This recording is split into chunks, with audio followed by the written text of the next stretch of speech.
Na na na ba na na na na na na na na ba ba ba do do do do. I'm here. Hi. Hello.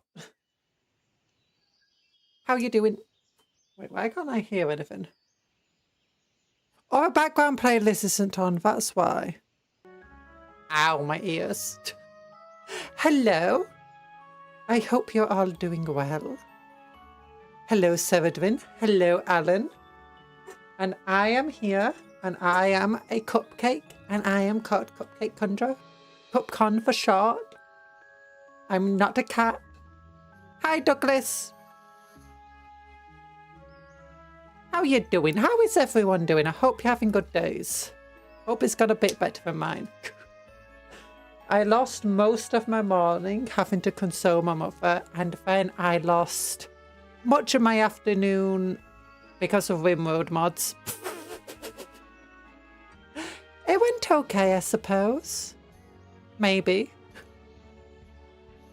Also, I think maybe I'm coming down with a cold because my throat's been feeling itchy recently. I've been listening back to my streams, so like I sound weirdly deep. And I've also had like a runny nose and stuff. At first I thought it's like my allergies. I'm like, maybe I've got a cold or something. I don't know. So I'm just trying to stay hydrated. Yeah.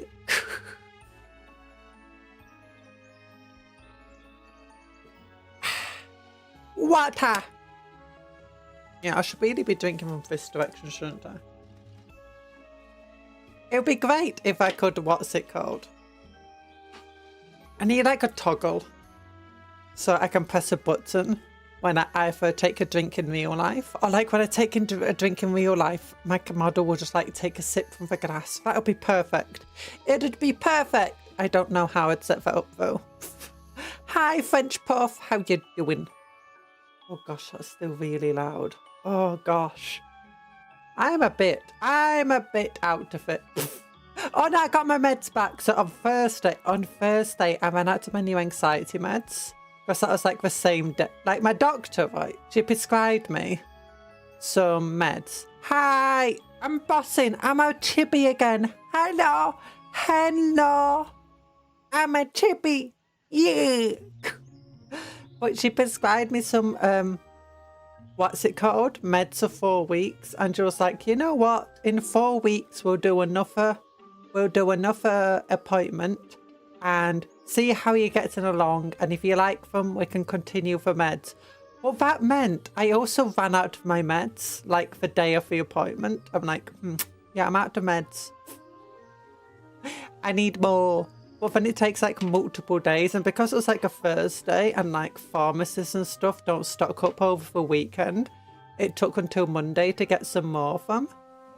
So that meant through Friday, Saturday, Sunday and Monday. But last time it was early in the week, so I got the meds really quickly. And then it's like 4 weeks. It was 4 weeks and a couple of days, so... That means there's a few days without the meds, so I'm having to get used to them a bit again. But not as bad. It's like I've still got used to it to some extent. It's not as bad as when I was off them for like well over a week. Like 2 weeks. Oh, goodness. But it's fine. And thank you for the head pats. Yay. Nice head pats. Yay. There you go. Oh, the joys of a pharmacy. The joys of being a pharmacist. When I was in France, I couldn't bring all my medications that I needed. A lot of medication. So I went out pretty fast. Oh, no. Oh, no. Why couldn't you bring it all? That's weird. I can't be turned into a cupcat when I'm in Chibi mode at the moment. It will have to... I think it's just been entered into the queue. So after a turn from Chibi to normal, it should turn me back into a cat. Yay. I don't know some laws. Weird. There should be able to be forms and stuff for you to sign to be allowed. Or like doctor's forms and stuff. I don't know, I've never travelled abroad, but generally I think there's certain forms you have to fill out and get doctors to fill out to basically say, yes, I can carry these meds with me. Wait, so Shiffy isn't Dr. deaf? Smilex jump scare.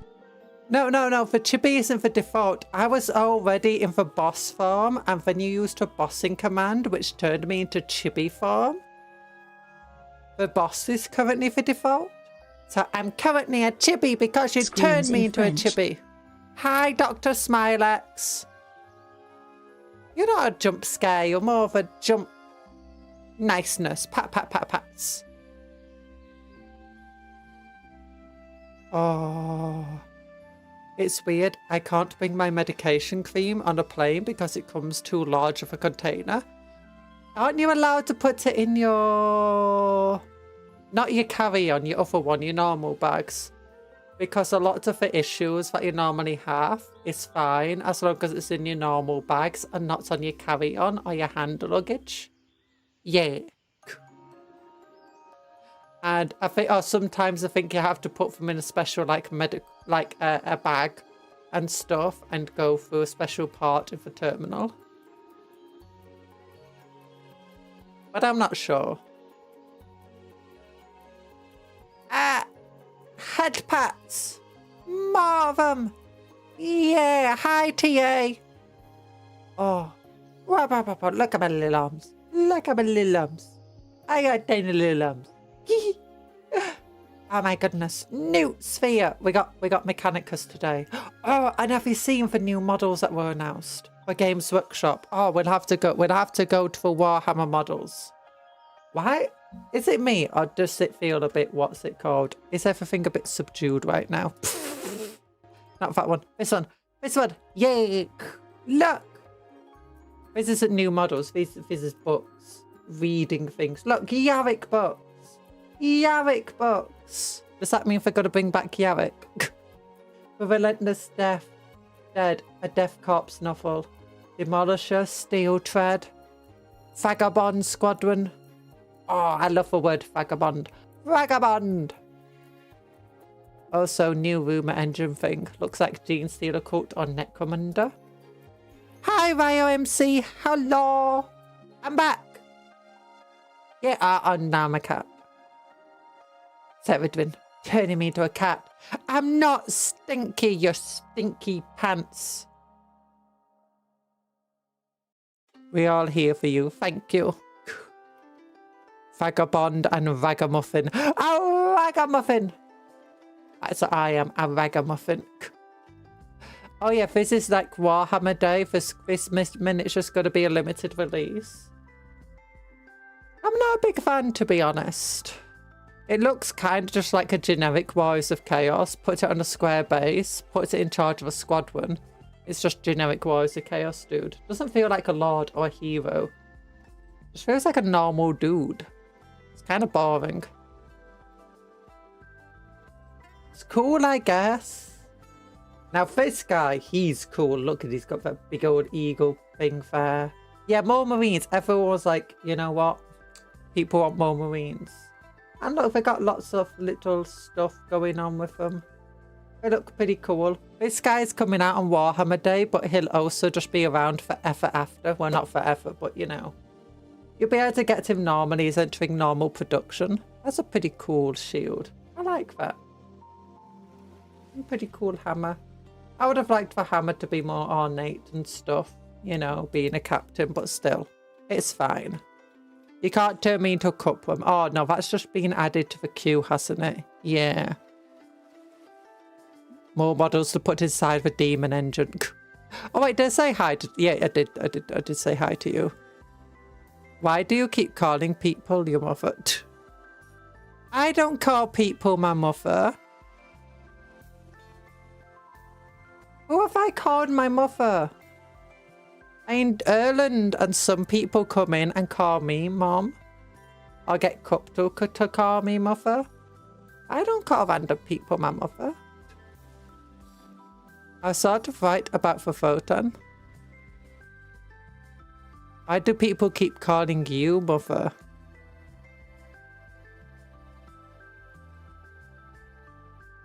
Oh, I misread that, sorry. Oh, gosh.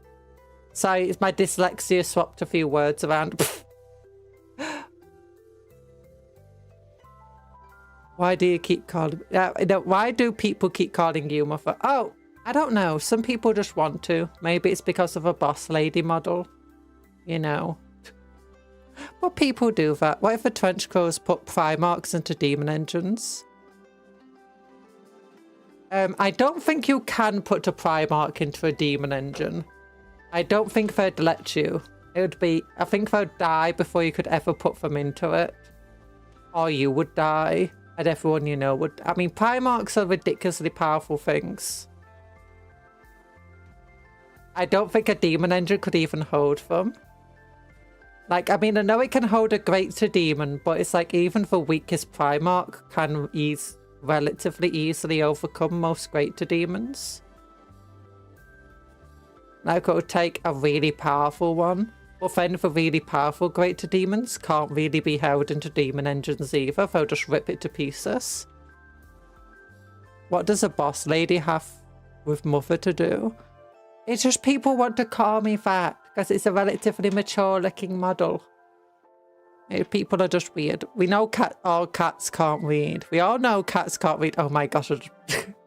Cats can read. It's cupcakes that struggle. Also, new Marnius Calgar model. Look at it shine. I was like, you know, Marnius Calgar's been taken off a web store. New model. It was a new model. And not just Marnius Calgar. It's a really cool model, though. Look! It's Kato. It's Kato, whatever his face is. Sicarius or whatever. Oh, he's so silly. He's so... I'm hoping this is like a version of him where he can wear his helmet, but it doesn't look like it. Speaking about cats, my cat once saw my dad's computer background. This was of a mountain and my cat tried to enter the computer. Yeah, my cat used to love... When she was a kitten, she used to like attacking the TV screen and things on the screen. And if you like link your computer to the screen and you have your mouse cursor moving around, I think the cat's like still try going after it. But, oh yeah, look at the giant banner. Oh. Hello, and Cupworm. Bought a Photon character, Burry, today. He has a really cool Tyranid carapace as a cape armor. Yay! That's a super cool model. Snack! Snack! I really like the new Honor Guard models though. They got axes instead of swords, which feels a bit weird. It feels like they should be giving gladiuses, because you know that's meant to be the Roman aesthetic of them. I mean, the Romans obviously had axes. They in fact had axe troops and stuff, especially from the Germanic areas. And the Varangian, I think they're called Varangian, guard, which was the guard for the Roman Empire of the Byzantine Emperor, of the Eastern Roman Emperor, whatever you want to call them. They had Vikings as a royal guard. So I don't know if that's like a nod to that. That's why they have axes. I mean, they also have gladiuses. You can see here there's 2 gladiuses there.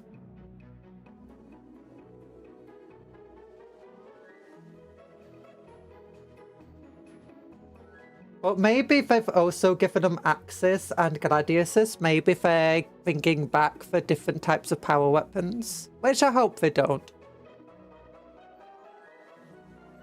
But I guess if they do, it will mean more units will have anti-tank, anti-elite and anti-infantry options. I don't actually know. Would the trench coats even be like cannon or something people would like? Or Erebus inside the demon engine. Erebus doesn't deserve to be in a demon engine.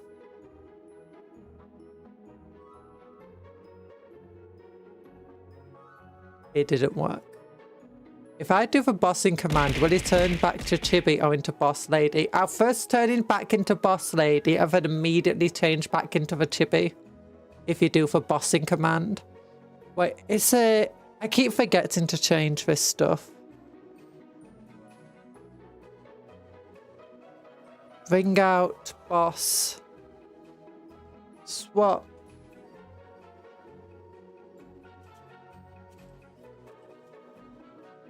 Should be for 5 minutes. There we go. I'll save it. I'll save it in the description. So it says it will swap between them now. I still want a power flail. I don't know if I'll add an option for a power flail. I imagine somewhere... Actually, no, for... What's it called? There is a power flail. Or power morning star, at least. For... Warhammer 40k. Armies of Chaos. Thanks for hitting me in the face. Death Guard. See, they got power scythes, but here we go. Yeah, they got a power flail over there. And these guys have power flails and stuff. Not there. No, it's just a power mace.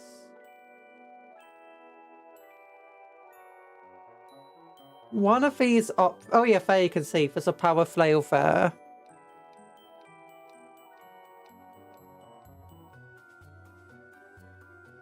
So yeah, you play Death Guard, you get access to power flails. John Warhammer 40k and the Bart Sampson heresy. The Bart Sampson heresy. Oh, for Warhammer.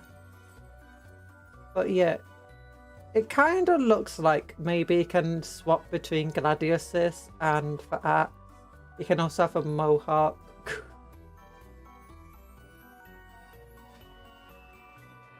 Mohawk we.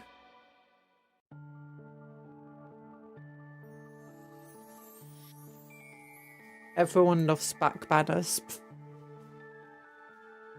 One of my friends paints Death Guard at the moment. They look really fun. Yay, they are fun. I've not tried painting them, but we have used some of the Death Guard models to convert some of our Night Lordy stuff. Because we got our Night Lords are split into 4 cults. The cult that's Chaos Undivided, the Nurgle cult, the Saint cult, and the Slaneshi cult.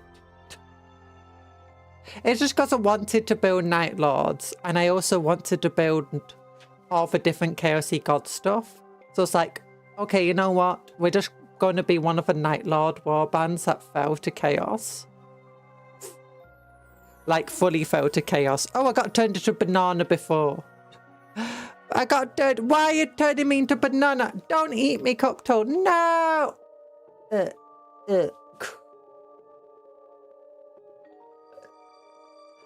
Oh, gosh. But yeah, new Warhammer stuff. Oh, and also, I'm kind of super excited for the new plastic foe blade.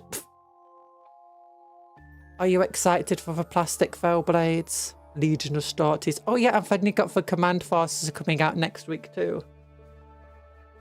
20 of them with a Rhino and a Leviathan, Siege Dreadnought. Loads of robots in Mechanicum. Lehman Russ. These things. I imagine it'll be like 100 quid each, maybe more.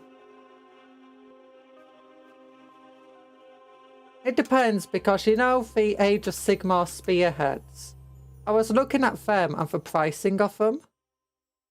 And it's actually pretty insane. Like all of these cost almost like the same amount as if you were to buy all the models separately. At least for some of these, I don't know about all of them. It'll cost about the same as buying all the Combat Patrol models separately. But for some reason for £87 rather than £100. Like that's the really key good and the value. Age of John Sigma. John Sigma. I mean, that one doesn't look as much good value, but like what looks like lower value? This one does, the Lizard Man does. So let's go. Arda, Seraphon. Oh, we got 2 spearheads. Okay, what about this one? That model is 57 quid. These Croxigar models are £40. That's £97. Then the, how many is it? 10. Is that Skinks? Looks like Skinks. Or £40. That's 130-ish pound. Okay, so that's cheaper than your normal Combat Patrol models worth. But not by much. Like 57, 97, 137. Some Combat Patrols would cost the same amount. This one. Okay, that's confusing me. What's in it? I can't tell. You got 34 for this thing. You got Fem again, it looks like. Oh no, Thesaurus Warrior's not Skink. Okay, yeah, they are. For some reason they look more like Skinks to me. Oh no, now they look more like Sauruses. So anyway, it's 74 quid. Plus some weird flappy things. But no. This thing. So that's 114.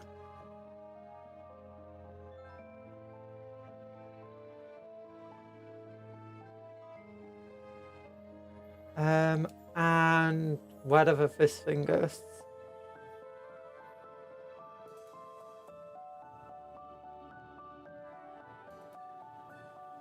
Is it that one, a Sour Sword Blood?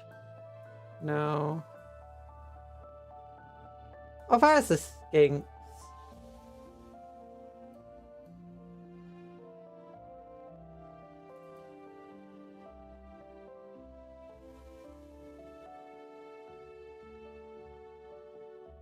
Okay, I have no idea what this squad is.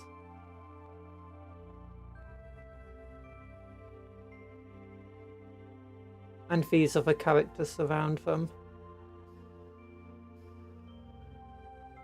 Why am I not surprised? Wait, what if I put Fashtor's wings on a Venom Claw obliterator thing and use as a Helldrake? I think you might have to do a bit more conversion to get to the same model proportions and size. What model is it? Is it just the Old Blood? No, it doesn't look like that Old Blood. That Old Blood. Yeah, it's definitely not that one. Trying to figure out what's the last unit in this. We know that those are Saurus Warriors. That's one unit. This is nothing. I'm trying to figure out what these are. At the front. There's another Saurus Warriors squad that I didn't pay attention to. Spearhead is a very popular casual game mode that uses less units. Yeah! Hello, sunshiny rays. How you doing? Hope you're having a great day so far. Also, I saw that you're tall in your description. How tall? 6'4", 195 centimeters. Yeah. Engine of the Gods. It's not that squad. Not that unit. That just have a unique unit in it, that. 4 Jaws of Itzel, 1 Spawn of Cortex, plus 3 Skink Handlers, 13 Hunters, 3 Tower Rings. Yeah, so for Jaws of Itzel, I guess they just don't show it. It's just not available on the site. Oh no, here it is. It's on Warcry for 27 quid. That's about £141 in total for this thing. Oaky dokily. That makes sense. You're 4 inches taller than me. Tree. I'm a tree. No, I'm a cupcake, not a tree. You can use the Warcry units in Spearhead. Yay! I think you can use them in normal gameplay as well. Combat Patrol is also a game mode for Warhammer 40k, but it's less popular than Spearhead is, I guess. Like, I don't hear many people who play Combat Patrol. Seraphim, though, you aren't forgiven. You are forgiven. Seraphon. Seraphon. Okay. But it's like, yeah, most of these things... Generally, the price makeup of the Spearhead is similar to the Combat Patrol, but it's £12.50 cheaper. What about this one? You got Fusiliers, £37. Is it 10? 3, 6, 9, 10. Oh, okay, yeah. Then you've got this weird squad. Is it Wild Hunter Corps? It is. That's £74. Then you've got this guy. That's £108, sorry. 74, yeah, 108. Spearhead actually gets updated at times. Oh, Spearhead is actually a good game. It sounds like a good game mode. Because if I remember correctly, when Age of Sigmar first came out, they designed it specifically to be a much smaller games. Like, it replaced fantasy. Aztec dinosaurs riding dinosaurs into battle is the greatest sentence ever. You're allowed to disagree, just as you're allowed to be wrong. I mean, Eldar riding dinosaurs is a pretty cool sentence too. But yeah, oh, what is it? Because it replaced fantasy, which usually even small games saw you bringing over like well over 100 models, maybe even 200. Large games are like 300-400 models. It was absolutely insane. So they replaced that and its very complex game mode with a much more simplified game mode designed for only having like 20 models at most. Like, a lot of the games being played in the store were only like about that size. Some of them were even on like a dozen models aside. It's like, what? Then I think they changed up the rules to make it even bigger. But it still seems like the smaller version of the game is like the smaller skirmish style gameplay is much more popular. But yes, that's 104. What else is in here? You've got this dude here. 3, 6, 9, 10, 11. Is that 11 normally? 3, 6, 9, 10, 11. Okay, that is. So there's one more dude. It's this guy. So that's or 132. Okay, so for all around, not all of them around 130 because the bloom spike skits are more expensive. If we go over to the... Yeah, these two ones are quite good. Not that one. That one, and where's the other one? It's somewhere around here. This one. This one is a really good spearhead. Like, you get 2 units in it. Then you get a big unit of them, and a big unit of trolls, and a loom boss. Yeah. 2 of them. That's 58 plus them. That's 95 plus them. That's 135 plus that does 155. Oh my gosh, you save so much money. It's like almost half price buying for combat patrol. And so for spearhead. And then, since a spearhead can be bought cheaper outside of Games Workshop or the Warhammer website and stuff, it's a really good saving. It's a really good way to just get low. Like, even if you're playing fantasy, this is just a really good start for a Night Goblin army. Just put them all on square basis. Like, I got 2 of these spearheads. It's amazing. I love it. This is also isn't a bad spearhead. I just find it funny that the commander in this spearhead is this dude here. He does not look worthy to be the commander of this army. He looks so pathetic in comparison to, like, everybody else. Like, he's the only war boss who went, you know, all this good gear, you can have it. That's a really cool looking shield, you can have it. That's a really cool looking axe, you can have it. You know that giant wolf? You can have it. I'll have this smaller wolf that's missing an eye. Yeah, he is a commander. Conjuror is not used to add a silly little guy mentality AOS model kits have. Yeah, I am not used to that at all. I think I was smart to be able to buy a single box and be allowed to play the full game. Yeah. No, because if you look at him, it says here, 1 Snore Boss, 2 Wolfgate Retinue. And that is this box. Here we go. That's him. That's the Snarget. This one here. It's like, and when you look at him up close, he seems even worse. It's like, this feels like it should be a box of 5. It feels like it should be 34 quid and a box of 5 wolves. And he should just be like the equivalent of a sergeant. You know? Oh, like, but no, he's a Snarl boss. He's the one in charge. He has a cool hat though. They all have the same hat. Look at that guy's face. It's hilarious. It's like...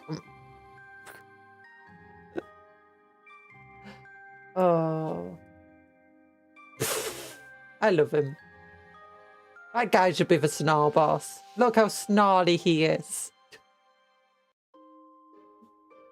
Yeah, it feels like that. Like, this is a different Snarl boss. This is a Snarl boss on a chariot. And it's like, yeah, this guy looks like a Snarl boss. Does it feel like it's worth 61 quid? Nope.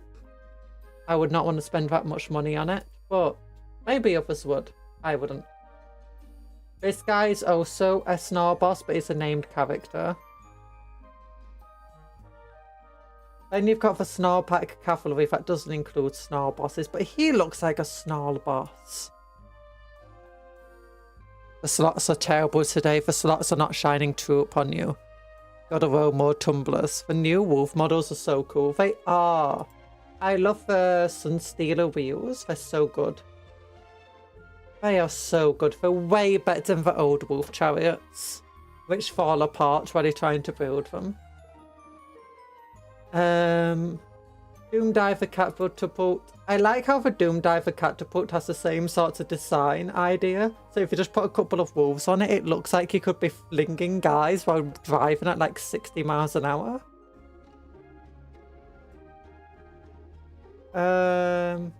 Fungoid Cave Shaman.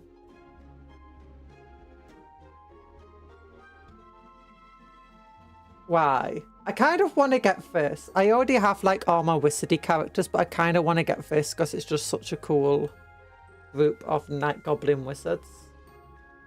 Drive-by yeeting. Drive-by yeeting. I know. Why are people coming in just here to yeet? A lot of the Sigmar lore is kind of cool.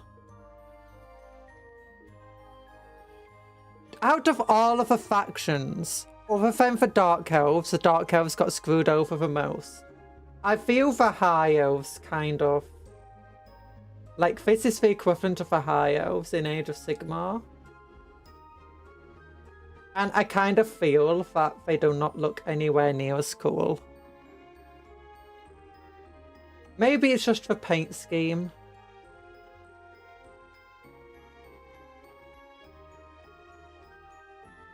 What?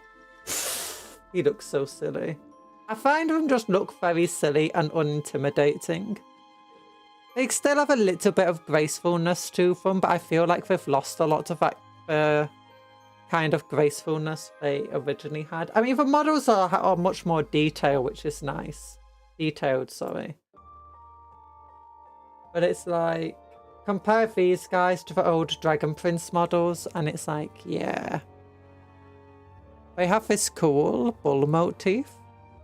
I love how high Sigmar elves. They are much cooler than the old. They're not as much cooler. They're boring. Okay, they do have these cool things. They're nice. And some of the wizards look a bit cool. They do not. They look kind of terrible. Like, old world.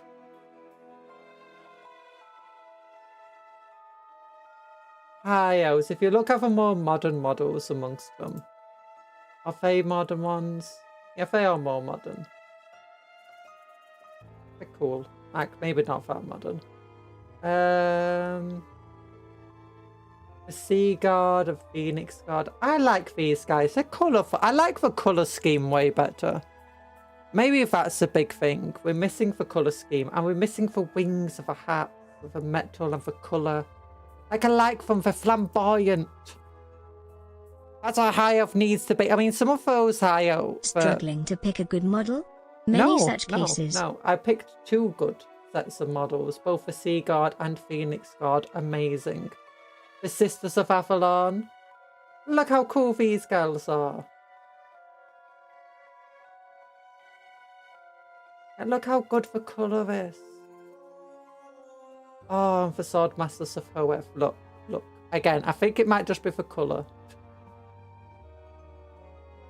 And the most elegant High Elf model that I hope we are going to get to the new High Elf DLC, but it sounds like we won't now. The Meerworm. Oh, I love that. Ah, the Dragon Princes of Caledor. I absolutely adore these models. Look at them. Look how cool and scary they look. They're actually intimidating. Oh. They don't have the same colour scheme. Like, look how colourful all of these characters are. There's loads of blues, silvers, golds, greens, orange and whatever. Maybe just because you're colourblind and you can't see half of it.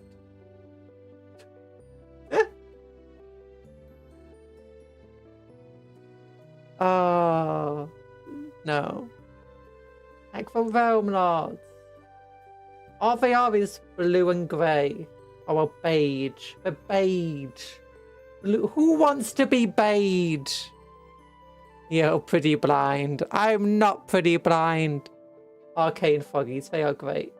Yeah, they're just blue beiges. Where's all the golds? Where's the reds? Where's the oranges?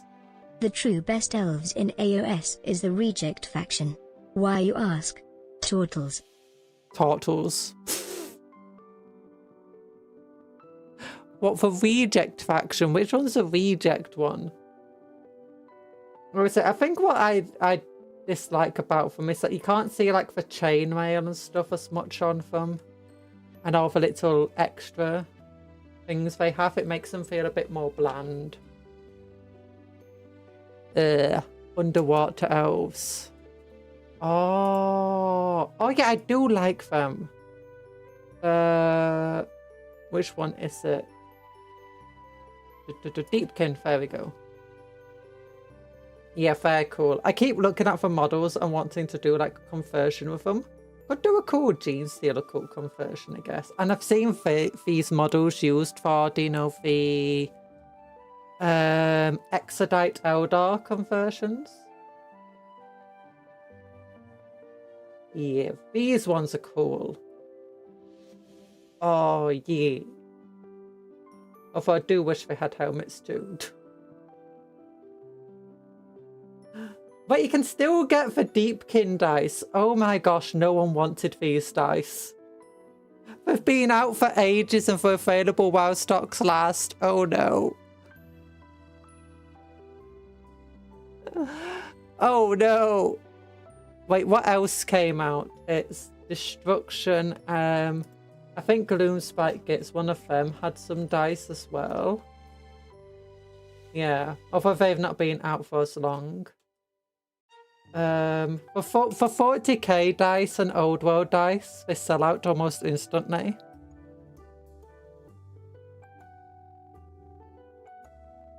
Oh, it's so silly. But whatever. Whatever. We've got a game to get to. So, as always, we need to, you know, have the start of the game. For opening credits. Those dice are actually cool. You just gotta play for, I don't know, the dice aren't cool. They're covered in loads of dots in addition to the normal dots, so it's very hard to tell what you roll on them. From the moment I understood the weakness of my flesh, it disgusted me. I craved the strength and certainty of steel. I aspired to the purity of the blessed machine. Your kind cling to your flesh, as if it will not decay and fail you. One day the crude biomass that you call the temple will wither, and you will beg my kind to save you. Look at it! But I am already saved. So I was listening to the thing. It was really nice. For the machine is immortal. Why are you saying that we could all in chat, by the way? Death, I serve the undesired. Yeah, also that's the old Warhammer 40k logo up there. Oh, I added 30 minutes of my own. You added more than 30 minutes. You added another 45 minutes on. And 4 of those minutes was the starting time, so we've only really had 40 minutes of proper stream time. And we were having a nice yap, and I wasn't ignoring chat. Also, it's hilarious that the Daughters of Canaan are the faction, like, excuse my friend, they're opposite evil, but they helped me a lot. I don't know how the Sisters of Canaan are in Age of Sigmar. Like, do they still act terribly? I know they're put in the Sisters of, not the Cities of Sigmar faction. So I assumed they just kind of live amicably amongst them. Now I can steal Cupcake. No, you can't! Because I replaced it all with lemon water. The Idonith dice are clear. Blind AF Cupcake. Many such cases. They're clear. They're not clear. There's dots everywhere. There's even dots on my vision right now. Like, look at all these dots on the screen. I'm joking. Continue. Continue. I can't remember what we were doing last time. Oh wait, what's that? Something over here. One of them was asking for help. Oh yeah, we got Rangers level 1. We got another Ranger level 1. We got energy attacks. That's actually pretty useful. We've got our ridiculously powerful Skitarii Vanguard level 2 that can shoot twice. That's level 1. Our Servitors level 2. Rustarker. We don't really use them. And we got 4 characters. Yay! And we spent all of our monies. We got French Puff over here. Ow, I just snapped my hand, my wrist. Let me be clear turns into Idonith dice.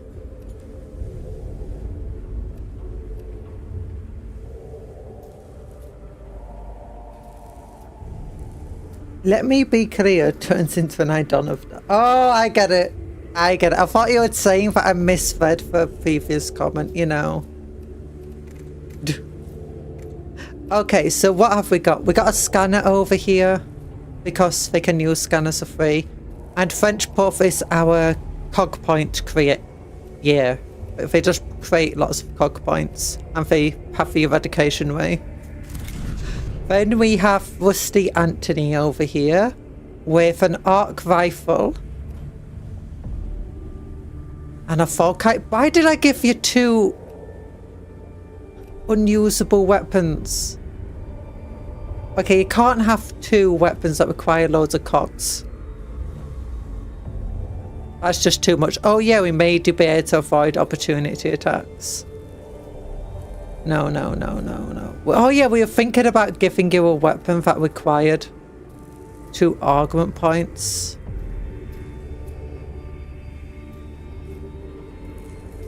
Why did we give you...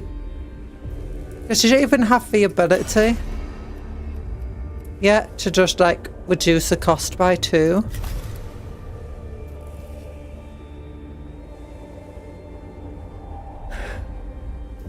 When art imitates life, except emotes imitates life. No! Lag, laughed. Oh, I'm confused. Me too. So each of these weapons, you can see it's got a cog cost on it, and you get cogs as a spendable resource. That's difficult to collect. Well, kind of difficult. But yeah, if we got these things, it requires 2 argument points. So... do any of these require like 3 argument points? A plasma colourine does.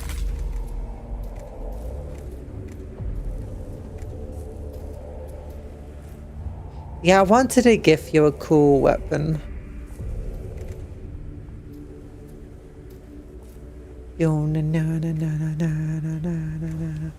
Costs 4 to expire. I don't want a one that costs 4. I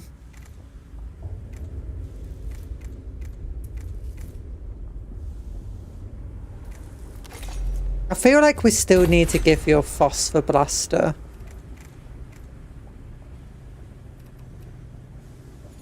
Maybe. Ow. Hi, Branwy. How you doing?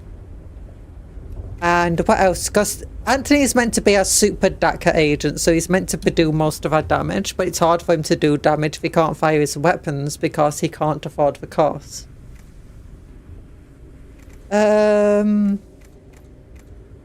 Where's the arc rifle? The arc rifle is pretty powerful, 1 to 8 damage. There's a cost of 2. We'll give you the Falkite blaster, and then I guess you just don't use that last argument point. Unless we have something... I mean, we don't need this one anymore to knock an enemy backwards. No, this one.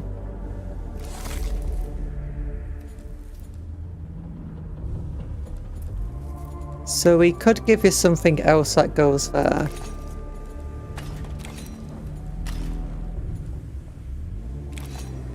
Although it was nice to have a weapon that you could just use to finish off a target. Yeah, we'll give you a weapon that can just finish off a target. That's fine. Everything's fine there.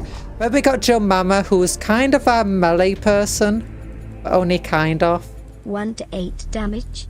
Can't wait to roll critical fails for damage every single time. No, I decided not to give you the arc rifle. I gave you the Serite pattern Falkite blaster instead, which is 6 to 8 damage and deals 1 to 2 damage to chain targets, and I'm hoping that, you know, stacks with your other damage boosts, especially on Machine Spirit. That would just be absolutely insane damage.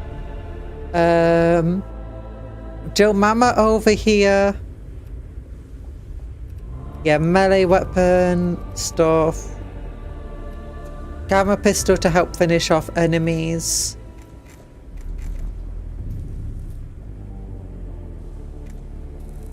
Well, I'm thinking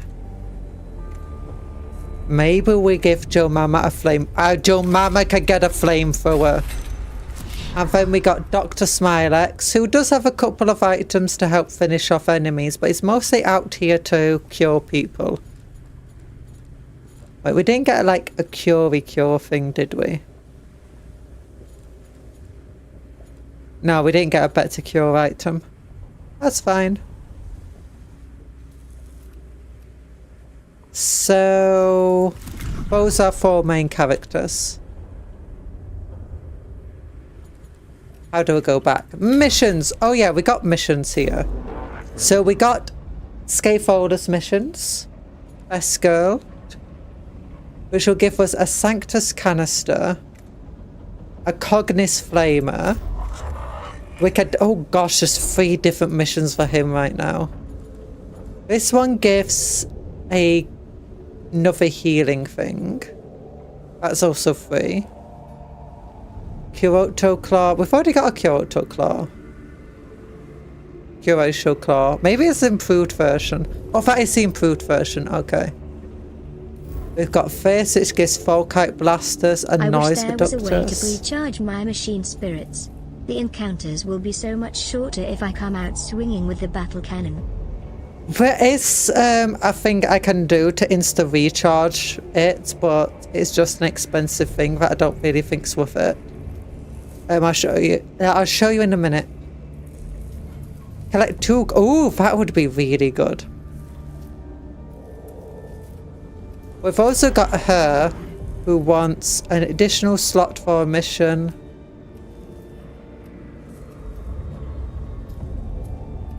We've got this one to finish off a death mark and stuff, and it will give us that, which should be okay. This one will give us better servitors, and it's to wipe out a Admiral. And this one is to defeat more. I think we need to do this one just so we can get the initial additional deployment slot. And then if I go through here, one of these is...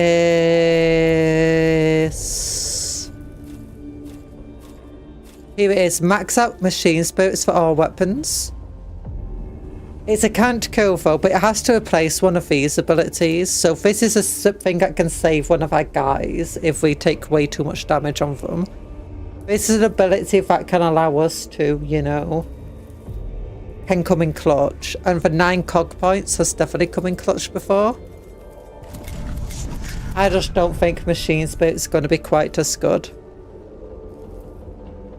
Okay, I think this Skitarii Vanguard are just ridiculously powerful allies, so let's take 2 of them. Kepler, the Mechanicus staff on the Celestis Metricon have asked my assistance majors, but if my force is already stretched thin, I cannot spare any manpower. You believe in my tech priests? Do you believe my tech priests have such spare time and resources in abundance? The staff were insistent. One in particular, a ferrosurgeon, Caligulex, a Skitarii unit carrying several of her equipment by experimental bionics, has been lost in the tomb of Melob. They demand that equipments be recovered. It is concerning that the medical staff have the habit of using Skitarii units or bionic experiments without consulting the majors in command. Still, that does not mean the request is without merit, especially if these new bionics can be used to improve the combat effectiveness of our troops. Yay! How Cupcon recruited us? There'll be a lot of loot. There'll be a lot of loot! It's true. We're stealing all of our loot. I have an approximate last location of a Skitarii unit. Given the length of time they've been out of contact, it's very likely they are dead. My neural thoughts return sadness at this prospect, but something can at least be gained by their sacrifice. The bionics will have been given a thorough field test. So you're going to get them back? whatever killed that unit will still be down there.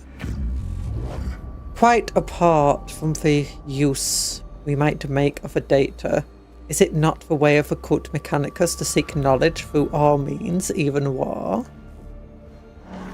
Of course, Majors, and I'm grateful. This feral surging Cupcakes did not strike me as someone I should disappoint. Let's go! We're going through.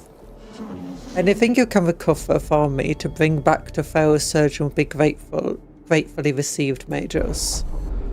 A corpse lying in the chamber may be one of the fallen Skitarii unit. However, the cohort can hear Necron units nearby, and recovering the corpse's bionics could well put them in danger of being outflanked. Salvage. Secure. Scourge. Launch a preemptive attack against an encroaching Necrons before examining the body. Scourge, sorry, not Scourge. Secure, Scourge, secure, Scourge, secure, Scourge, salvage. Which one should we do? All of them looks like it should return with us salvaging the bionics. You have to go now. Bye, Dr. Smilex, so make sure to put you to good use while you're away. I think we'll secure it. Ow! Upon moving the body, it became apparent the corpse had become infected with a variety of corrosive funguses native to silver timbers. The fungus ejects a burst of caustic spores that forces the cohort to exit the chamber rapidly, but not before they inhale some of it. The corpse is not from the unit in question, so at least the experimental bionics were not lost. Ugh. There we go. So, where do we need to go? We got something over here and something over here. We could go 1, 2, 3, 4, 5, 6, 7. Or we could go 1, 2, 3, 4, 5, 6, 7. I guess we'll just go this way.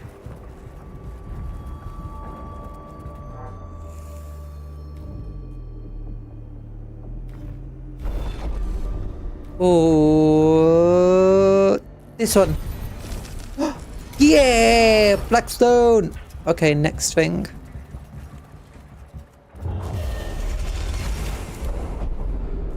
The chamber contains a gruesome but intriguing sight. On a raised section of the floor lies a Skitarii trooper, partially dissected. The trooper's augmentics have been removed and arranged around him as if for inspection. The rest of the chamber is plain with no sign of who or what performed the dissection. Recover, take the bionics. Research, ravage.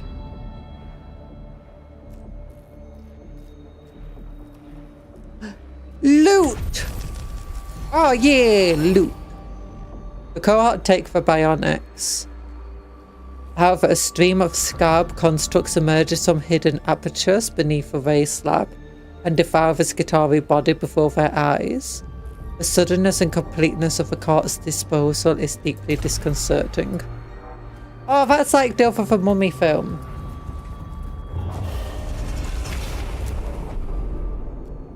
In a chamber ahead is the bizarre sight of a Skitarii troop suspended from the ceiling, displayed like a trophy to warn those who might be following the lost unit.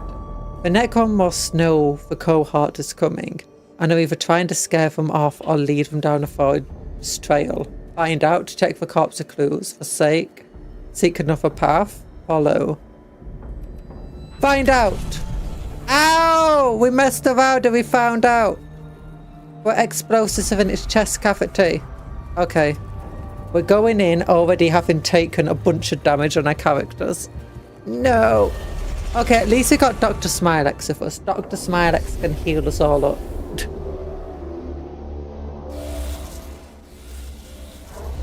Ooh.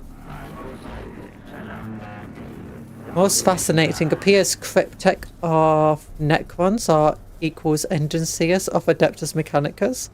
Being body repair, defense, support for other units. Most similarly, Almost disturbingly so. Look at him doing a dance. He's got a funny little dance going on. In fact, we can find common ground. Shock. This is a first. There is a first in no-fi enemy to no-fi self, with the scripture Brother Major's Tech Auxiliary Prime noted. In each society there is a classification that is mirrored in another society. It didn't really make sense before. Must stop recording. Is this a gift from mission? This If not, moment she's to gonna be finish. so angry at all this scary death. Yeah, this is Kefra's mission. So yeah, she was probably, but she already knows that this Guitari down here are already dead.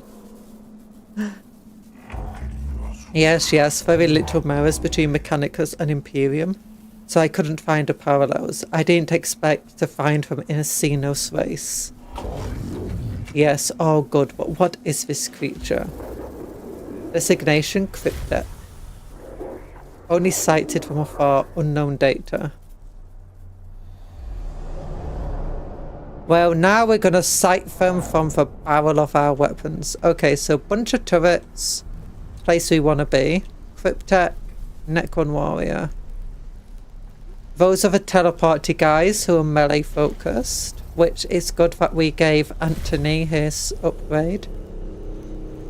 We don't have to scan for this mission, but I do want to.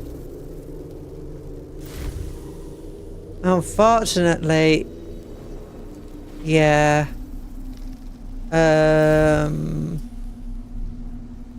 French Puff is not at the front.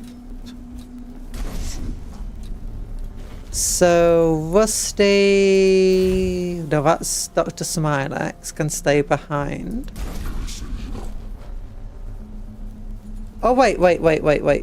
Here we go. I was clicking up there, not down at the bottom. I'm sorry. So French Buff goes there, Dr. Smilex can go up here. Rusty can go here. And I think Joe Mama is best sending her to just take care of the Cryptek. Ooh.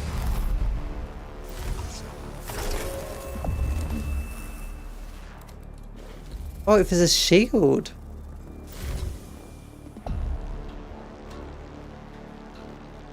I wonder what the shield does.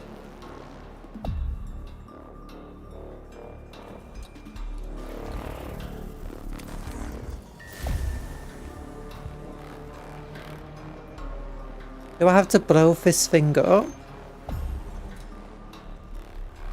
Oh yeah, I do have to blow up the shield anyway. I wonder if I can walk through it though.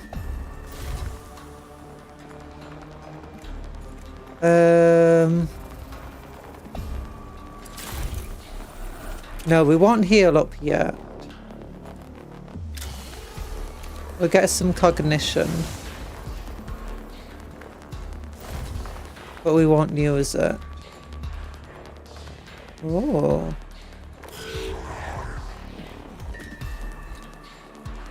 Okay, you don't have anyone to heal right now.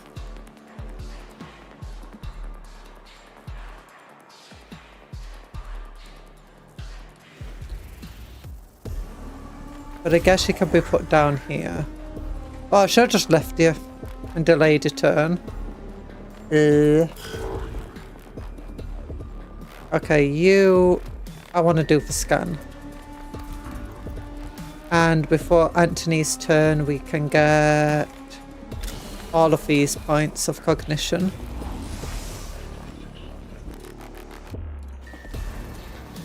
Yeah, it looks like we can't go through the shield.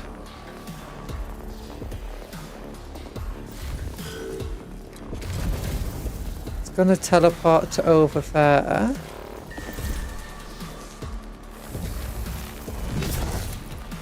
Oof.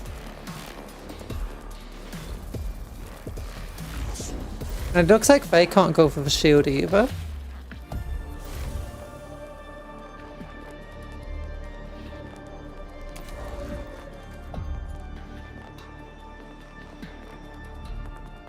Well, that Centurion did give up. It's got 12 health, 3 physical, 1 energy shield.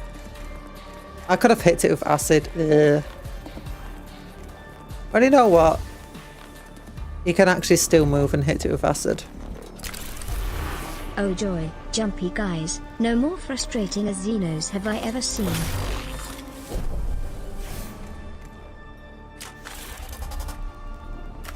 Well, I guess there's no point knocking from back a tile. But now he's acided. I'm thinking of just doing this on it. Okay, yeah, that can hurt allies, unfortunately. It looks like.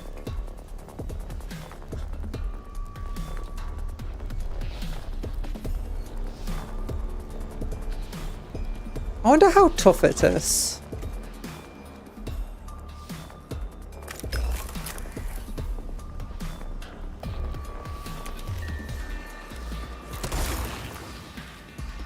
Well, he's pretty tough. I'd use this on it.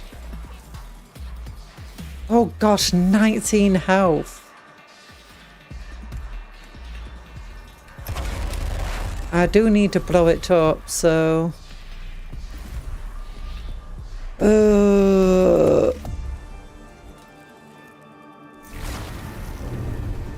damage, movement reduced.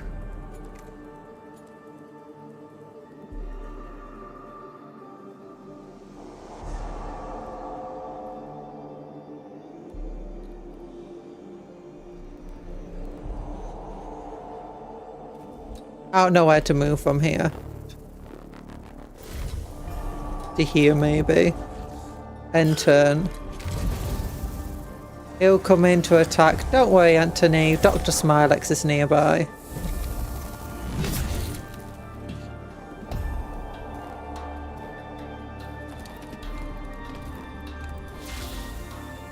Oh, the shields fell. Oh, I expected the shields just wouldn't go. I have returned. How's it going? Is Robot Me doing his job? Yeah, Mechanicus We is doing a bad job anyway. Well, go behind him over here.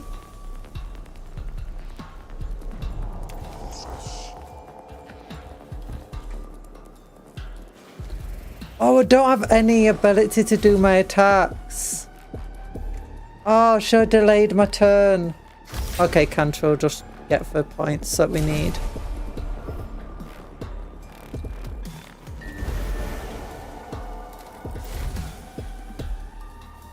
Then ask him a question. Oh, I can use a flamethrower in melee combat.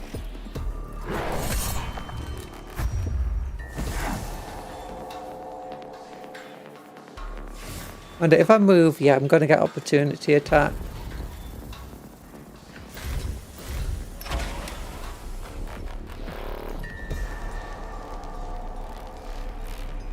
I kind of want to see how this does.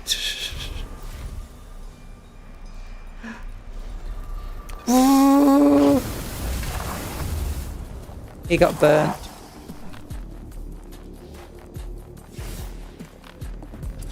And then heal yourself.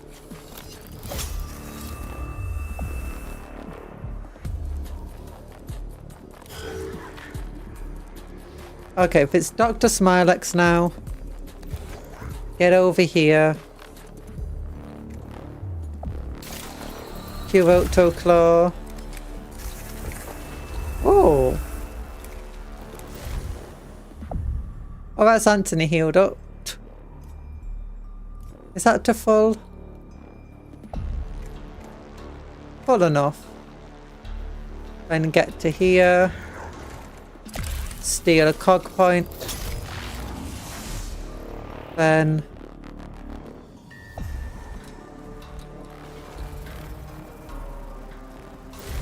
I guess. Oh no, we're too close.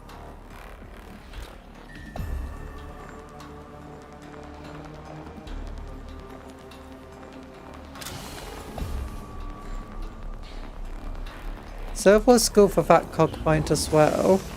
Yeah, there we go, that's enough. Then we'll just run away so that we're not going to get caught in for art. And then just end the turn.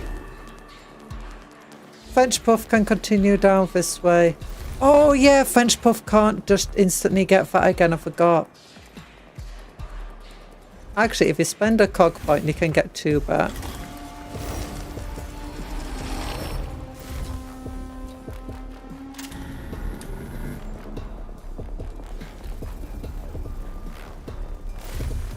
Wait, what does it mean extract 1 cog point directly from a target? Does it mean like one of them?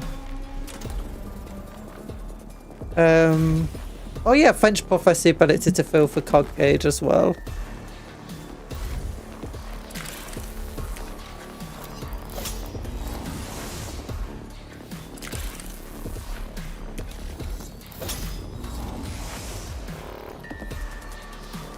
I then could go here.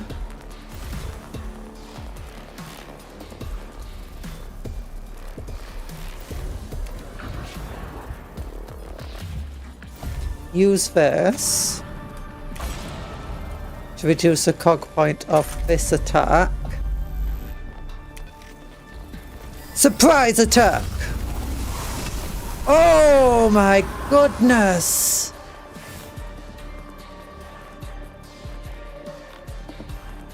How did he get all those cog points back? Oh, she didn't feel for. Oh, you got 1 cog from them. Well, oh, and you get another cog for each kill you get. So you got 4 cogs for 4 kills. Oh, okay, I get it. And this thing. Oh, yeah, it does extract 1 cog point from there. Big zap. Big zap. And then just out of range. I mean, I could just spend 1 and just finish off a leech by stepping up to here.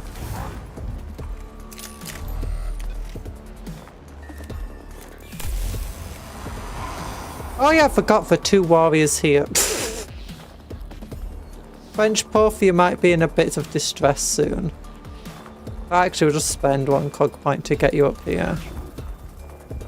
Where you can instantly just start farming cog points. There we go. End turn. Oh gosh, he's going after the real threat. Oh no! French Puff is in the way. Off. You know, being to easily deal with him. Oh, but he got acided. I forgot about that.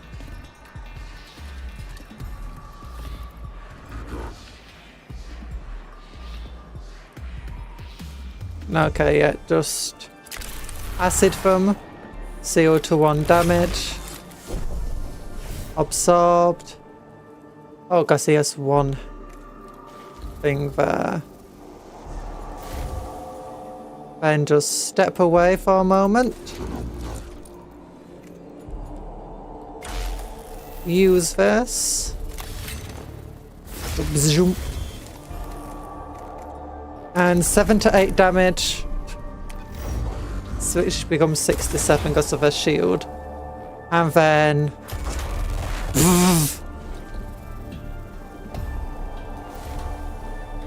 Okay, you can't target... I mean, you could... Oh, I do want to see how well it can arc. Okay, gonna step to where you can target that thing. Yeah. Because now it will show me how much damage it can do. Yeah, just finish both of those off. I want to just see how well it does. Okay, yeah, so I'm guessing for arcing attacks don't count for everything. And then use this, I guess. End turn. We put up the shielded. Oh no, they're really all going in. On paw. French Puff. What did French Puff do? Oh, at least the French Puff gets cognition every time they get attacked. Oh, another Cryptek came out. Maybe it's the same one that got fixed up. And then French Puff just steals the cognition. Oh, but wait. Oh no, the shields come back even though that's been destroyed. Interesting. Okay. I'm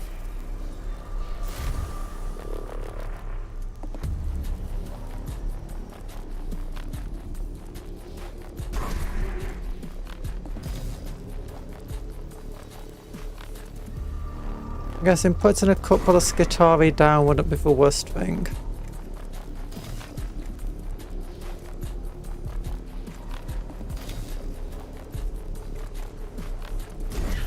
Okay, no, you're the injured one.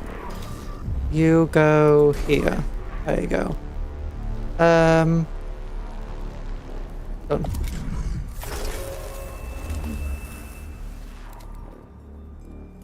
Okay, thankfully the Skitari get to go quickly. Flame 'em! Not enough cognition. Now give this guy a bunch of cool stuff.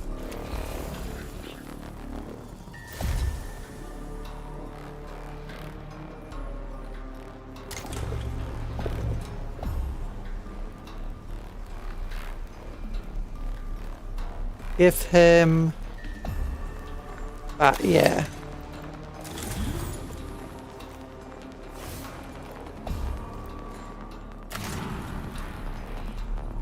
And could I tell them to attack that? Only one of them could.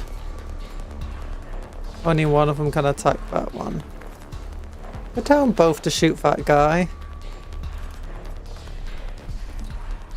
One would shoot him. Faye, you do physical damage, which he's really resistant to.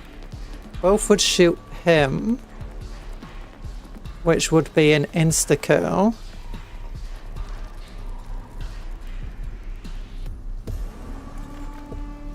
Yeah, he's a bigger threat, I guess. Oh gosh, that didn't matter. Then I guess just shoot him. Oh, 3 damage, critical. Then restore 3 HP on yourself. Can't use that. Well, probably a bad idea to use it anyway.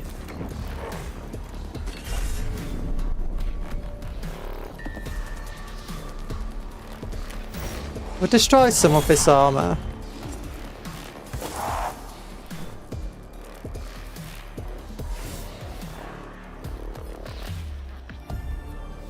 And I guess, Gash, to save French Puff, we could get the opportunity to attack on us now.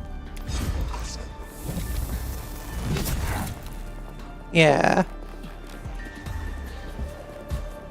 And then heal ourselves for 2.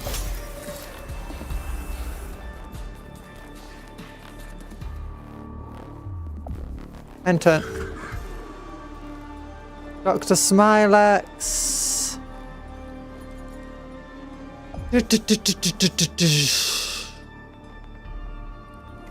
I think in just delay Dr. Smilex's turn. Then French Puff.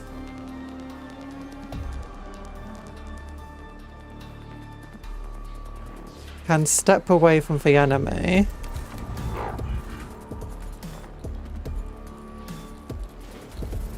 And fill cognition gauge.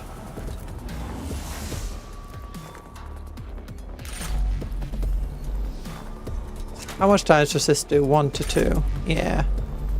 Do that then.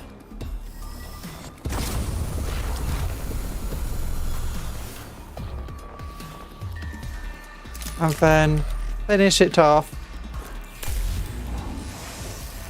Which will give you cognition. Yay! Then this can steal that cognition.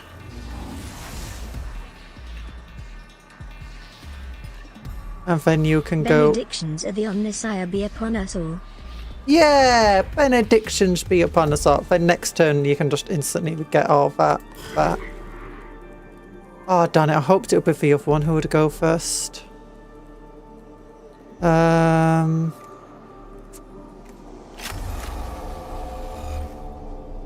Okay, that guy's in range.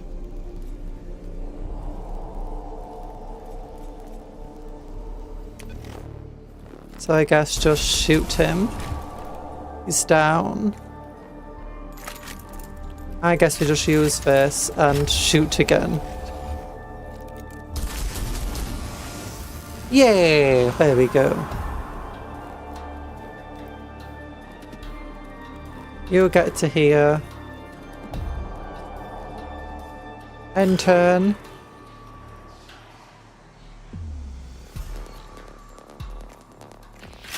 Can you shoot him? No, out of range. If you move to here, you can shoot him. He has a massive damage boost at the moment, I believe.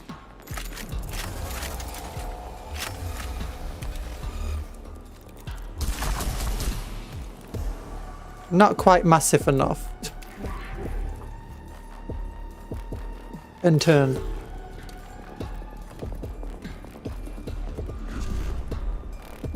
And then Antonate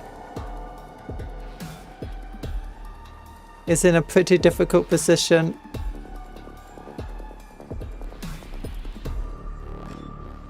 Okay, if we move to here, you can see everybody.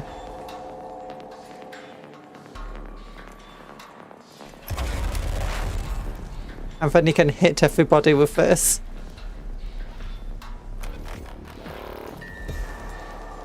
Jump.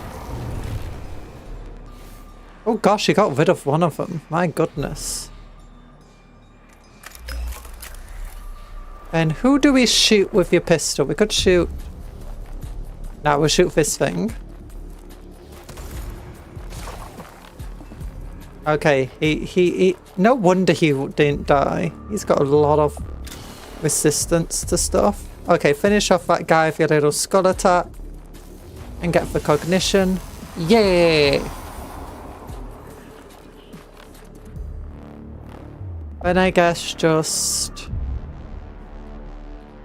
end your turn. He's been repaired for free. You should have repaired this. Oh gosh, he's walking away. Like, nope, no, I don't want to be in the middle of this. This hurts. I don't like you. Okay, I think Anthony is actually still a bit injured. Yummer cog points. So heal them for 2.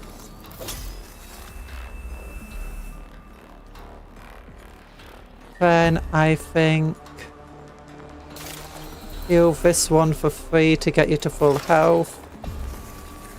They can heal themselves, Jemima. Is that to avoid? Oh no, I put them in the way. I forgot Jemima needs to go down that way.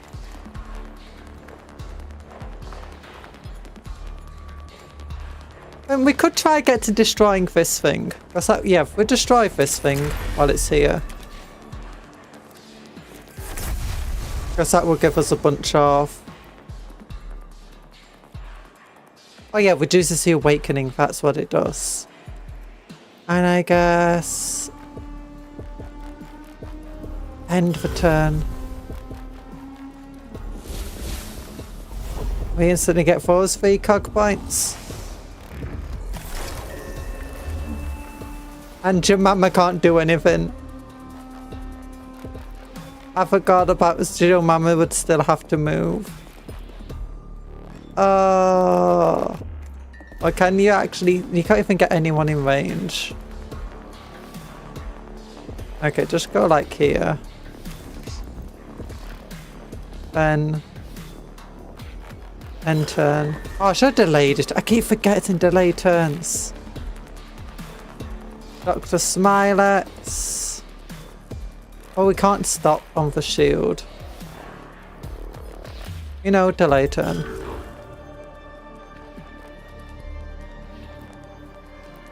You can go here to get the warrior in range.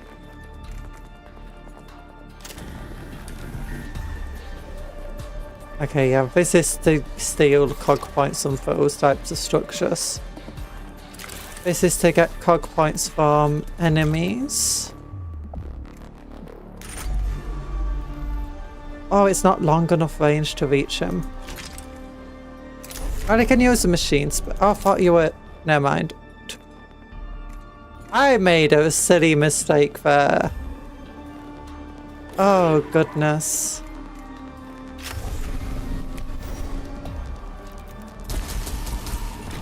Oh, he's down! Yay! You know what? Move you back to here.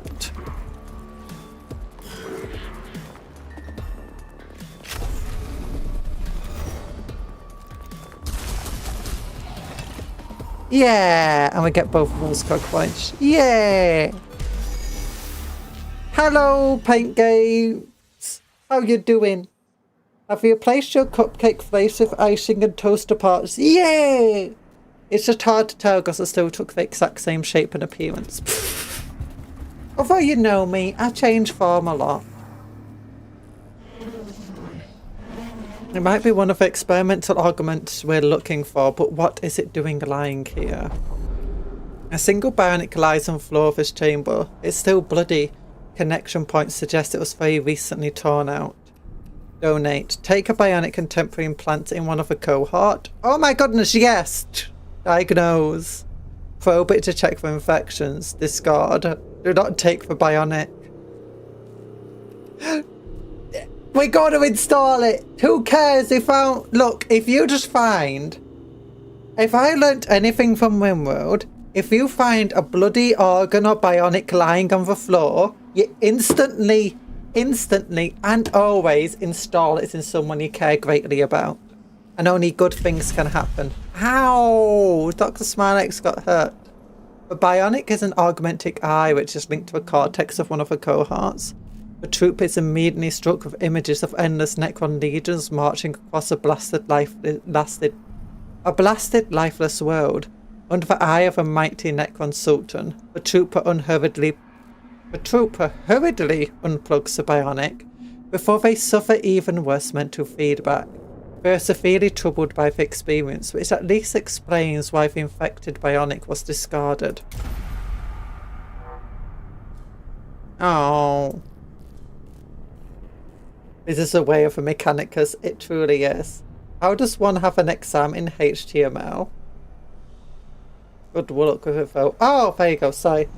I have been studying to do and dinner to cook. I have an exam in HTML and an English Wordle test tomorrow. Oh. I did HTML code. I don't think there's too much I can do an exam on for it.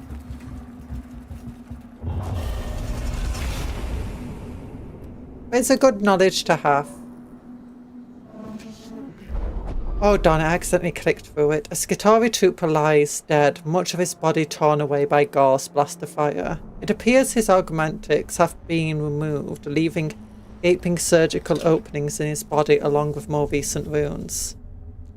Immolation, introspection, investigate, examine the corpse, pray for the dead trooper. Burn the body! Oh, the body quickly succumbs to flames, however, while its augments are removed, several internal power sources were not. These power sources cook off. Oh no.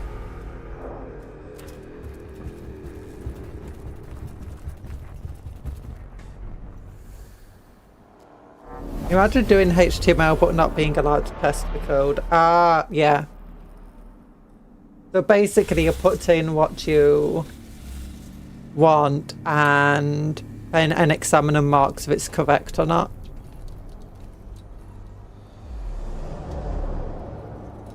Okay, this is a lot of Necron enemies. At least we got full whatevers. So there's a Cryptek. There's a Necron warrior. There's 1, 2. Okay, there's 2 of the teleporty stabby boys.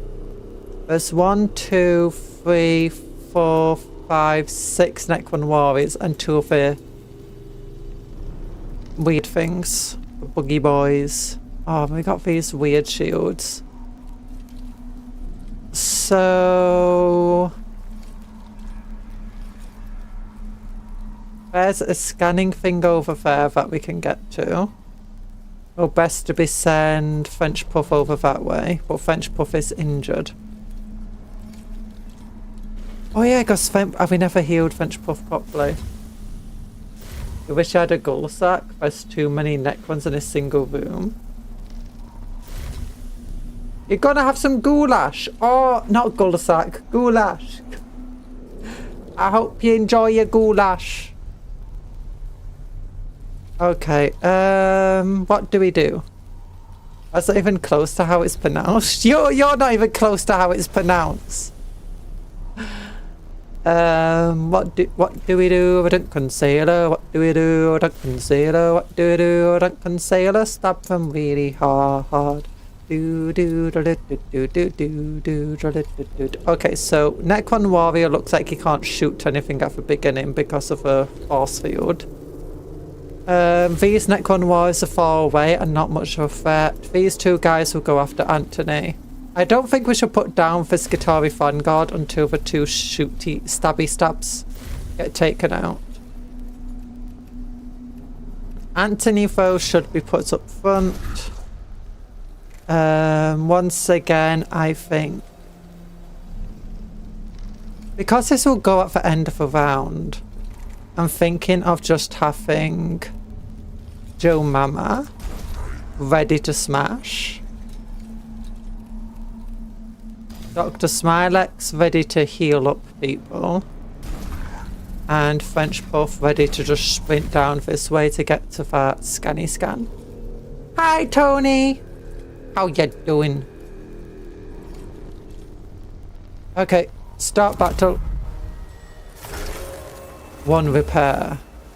Oh yeah, this goes this way. Oh my gosh, Anthony's going last. I'm so used to Anthony just going first. Yeah, you can't shoot through that thing. Means they probably can't shoot through it either.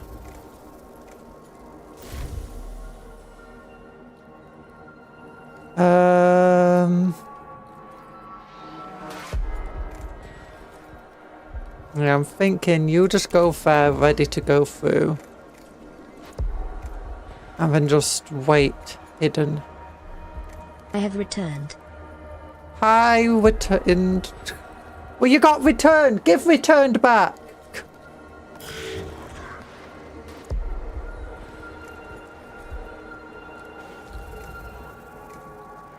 Okay. So what I think, repair you.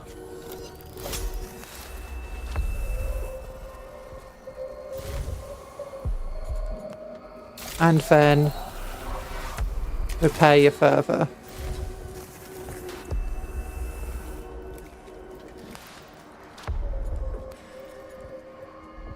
You don't need to heal yourself, that's fine. I wonder if we completely surround him with invisible guys, can the melee guys actually attack him? The answer is probably not. But that would be pretty much impossible. Yeah, because you need at least 8 invisible guys. End turn. Oh yeah, you ought to repair, that's great. You can just go along here. And while you're doing so, just recover that point. End the turn. Yeah, for Warrior can't attack yet.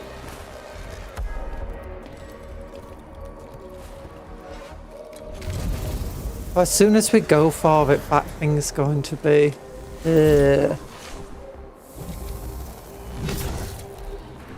Ah, 1 damage.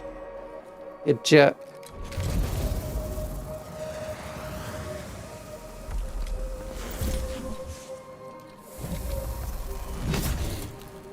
One damage again.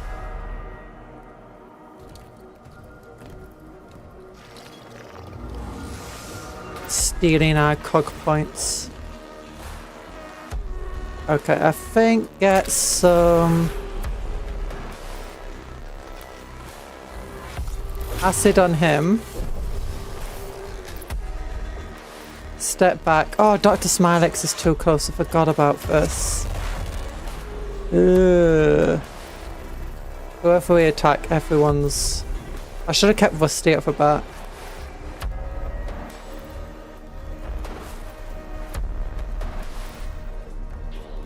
Alright, it's fine. We got healers for a reason.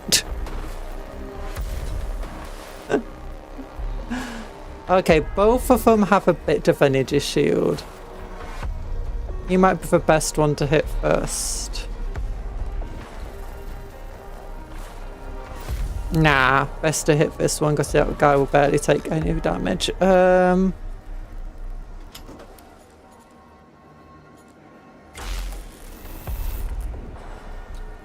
darn it, I want to see something. 3 to 4. Will this actually improve the damage of the... Yeah, it does improve the arc damage. Yeah, we can really slice up our friends now. Oh, we can't actually reach anybody. We could move... Like... If we move there, can we reach him? Oh wait, we can't actually see the guys up there for some reason. Like if I move here, I can shoot that neck one all the way over there.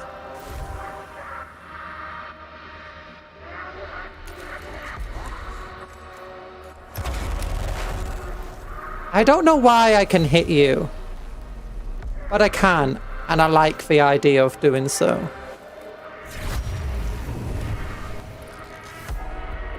Oh gosh, he's down.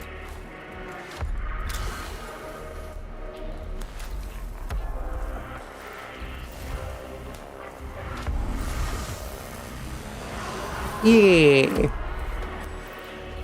Could you use his 100 IQ to the...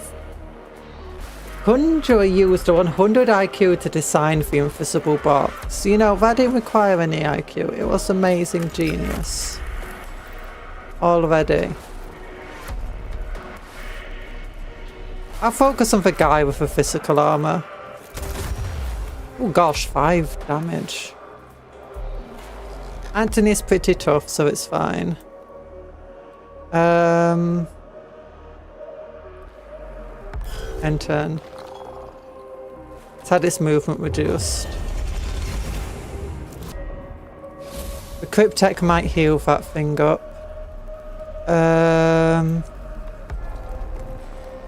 Might be a good idea to bring like both the Skitori out here. Oh, I was hoping that field would go down, but no, it didn't.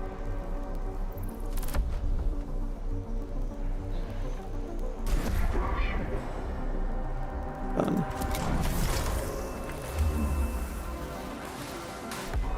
Oh, that's sad. Okay, I'll just send them...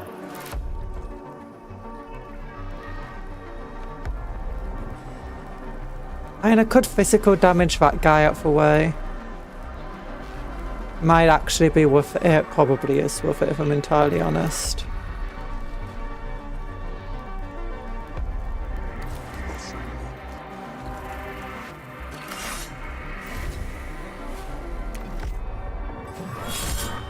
I don't know if he can jump away from combat with me.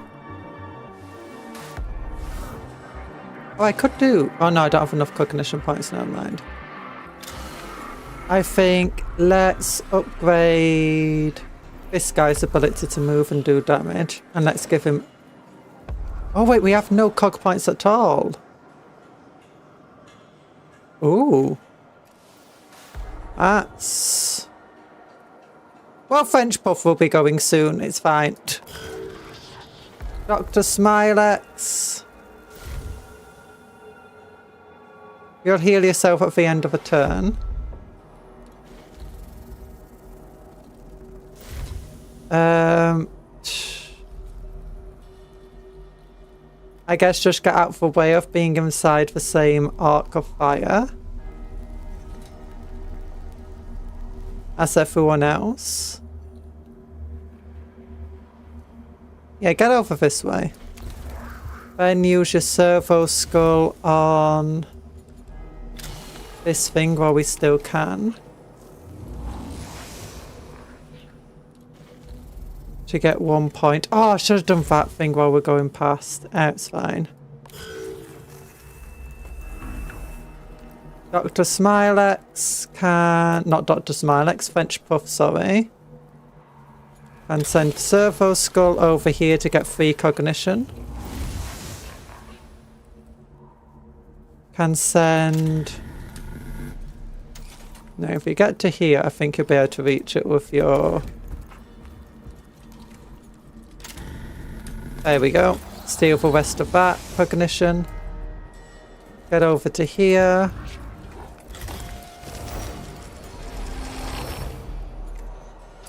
And steal this cognition.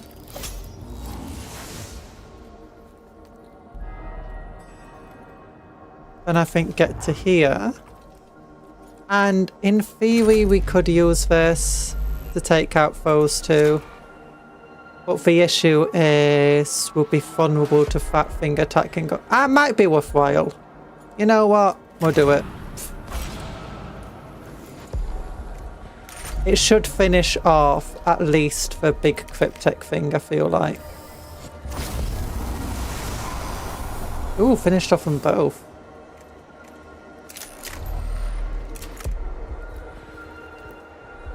Okay, we'll move far enough forward to finish off that guy. Of course, cognition we spend, we get back instantly. Then...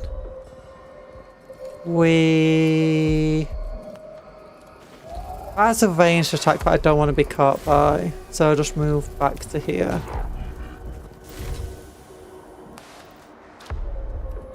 End turn. But now we are... Oh yeah, those guys won't attack immediately.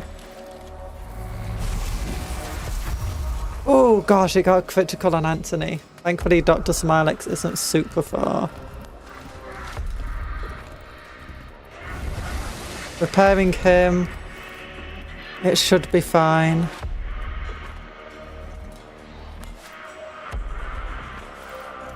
Okay, you do 1 to 3 damage. Oh yeah, okay, it'll be you who'll be best shooting into him.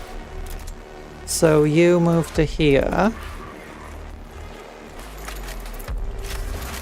So you get to attack twice, 4 to 6 damage. Oh gosh, shit. Then try to finish it off. It's not killed instantly, it should be fine. And then just fall back. Then next, it should be you. You're way more powerful, yeah. 2 to 4. Oh, way more power. Oh yeah, because you didn't get the... Because we had no cognition at the time. 2 to 4 damage, meaning even with 2 attacks, unless we get a crit. We do have an increased crit chance, mind you.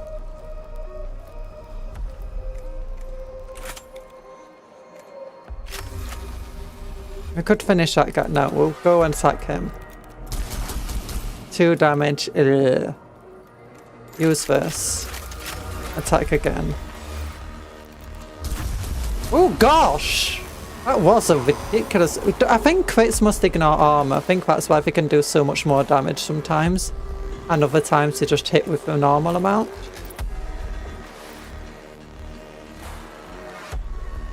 But now I just think you should fall back. And end your turn. Oh, but it reanimates instantly. I should have paid attention there. And yeah, it did go over as a French buff. Who dodged.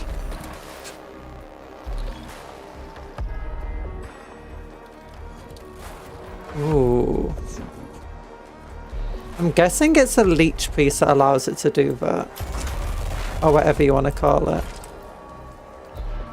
Okay, if you go here, can you get a direct attack on the leech priest from any angle?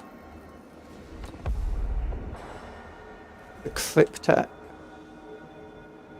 No.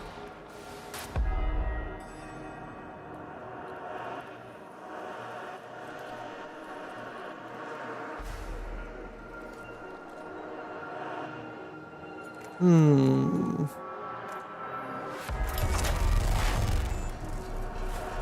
I could strike for warrior. There's a chance it would kill.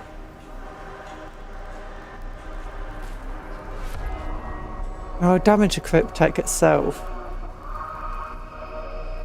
I got a few ideas. The Shapum. Wait, how much damage does this do? 6 to 7. He's got shield. So yeah, it won't be enough to kill him. Oh, but it feels like a waste to put it into him. Because he's got 2 shield.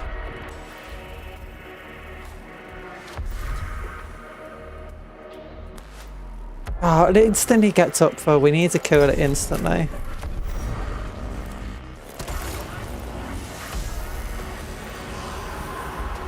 It's a waste of a machine spirit, but whatever. I think we can just go over here. I'll shield a thing in tabletop. So in this game, I think Kill Team might have shields. I've never played Kill Team, I don't really know much about it. In 40k, the shield would be like an invulnerable save, I guess. It would either represent your armor save or your invulnerable save, or a mixture of both. But it used to be, at least, that your armor save represents obviously your armor, whether it be natural or physical or a mixture of both. Invulnerable saves usually represented like void shields, no, actually not void shields, they were different originally. But basically any sort of force field. That's kind of how it went. But yeah, you don't have things like this where it just reduces the damage straight up. You do have a few things that have like abilities that reduce the damage, and sometimes that is like the ability is representative of a shield. For our shields, as in like if you mean physical shields and not just for force fields. Well, they do create force fields. They used to give you an invulnerable save, but now what they do is they give you like +1 or +2 wounds if you got them equipped. High nano fate and sometimes plus toughness. Next shield points above HP. No, you don't get that kind of thing, no. You used to get that with void fields for super heavy vehicles like Titans. Because how they used to work were, if you weren't within a certain range, you could only attack the Titan's fields. And you had to, it would have so many void fields, and you have to destroy them all before you can damage a Titan. But if you're within a certain range, you can just straight up damage a Titan instead. And how they used to work is they used to have hull points. And as a result, the void shields would just like extra hull points, but usually with weaker stats. Also, just give me a moment. I'm going to use my BRB animation actually. Yeah, I'm going to set up my air conditioner because I didn't expect it to get this warm.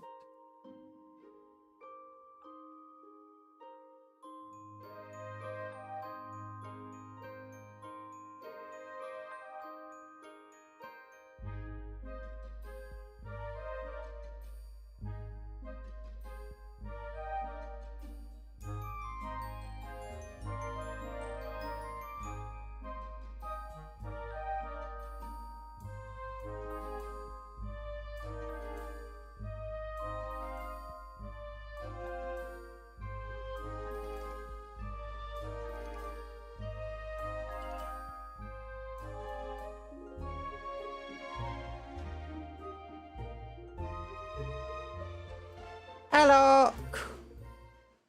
Oh wait, wrong one. Yeah, force fields give you an invulnerable save, and the invulnerable save is basically you can take it instead of an armor save, so if you get hit by an enemy attack, you got a chance of ignoring it completely. With some attacks, be able to ignore stuff. Oh, but anyway, here we go. With Factor Field, use that so it'll protect French Puff. Oh, your mama can finally go after the Cryptek.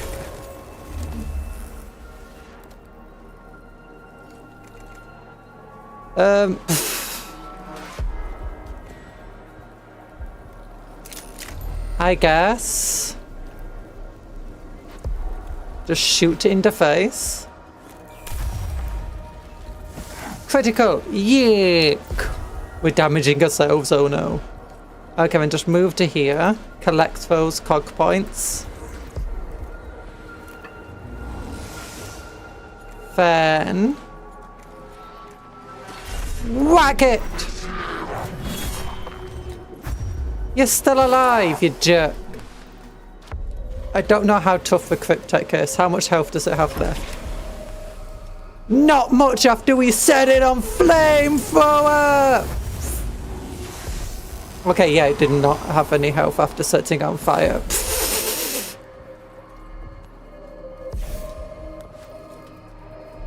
Okay, you know what? Just get ready to do stuff.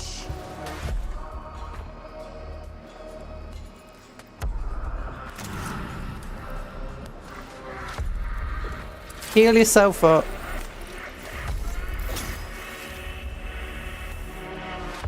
Then...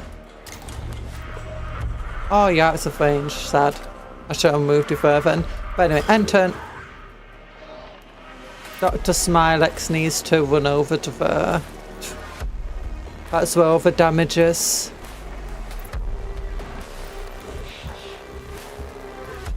I could have used my Canticle to give it +10 movement. You know what? I'm doing it. Because we never use our Canticles. Yeah, there we go.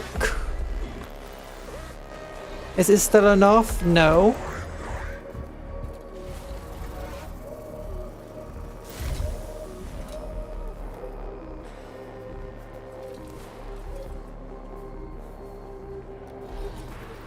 If I move to fair, I can just steal a cog point from it.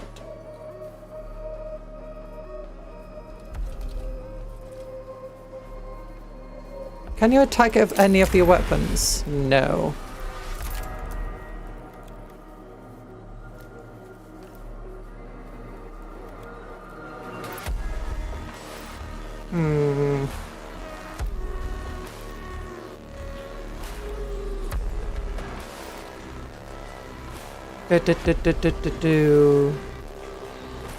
Heal one target for 3 HP. Oh, you're actually at full health. Oh, it's you who's injured.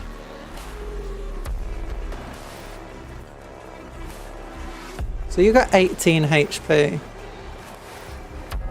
You know what? Just do it.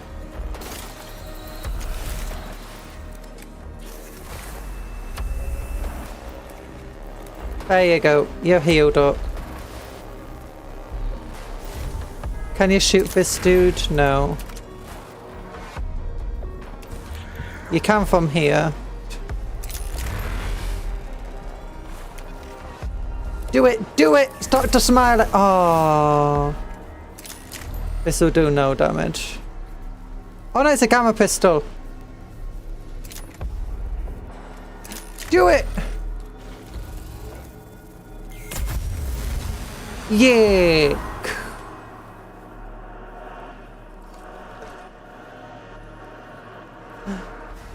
Get to here. Oh my goodness. End turn. Oh, and the art to repair. Forgot about that. Oh, and then you get the cog points because we used them all. Oh, and then you got the extra movement range.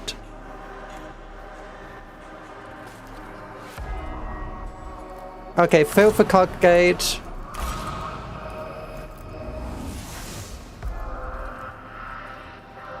Oh yeah, we got that thing I want to destroy as well.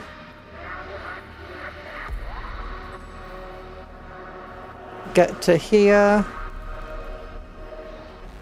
Yeah, get to here.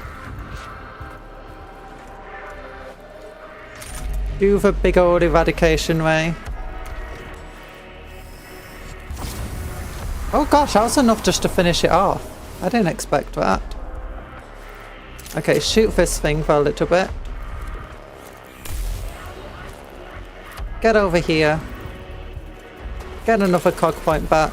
We use up cog points so quickly now. We need to have more ways of just like reducing our costs and getting more cog points. There we go. So, I think end turn now. Yeah. Joe Mama's about to take on all the Necron warriors. Actually, never mind. This guy's here. I forgot about them.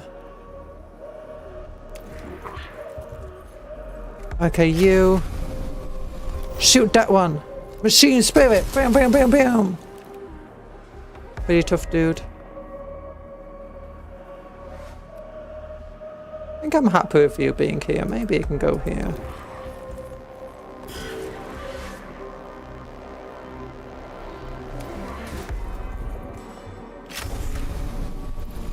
Shoot that one.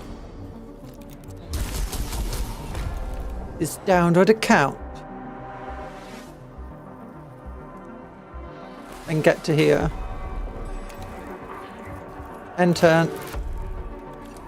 Yeah, instantly just reanimates. Oh my gosh, that's insane.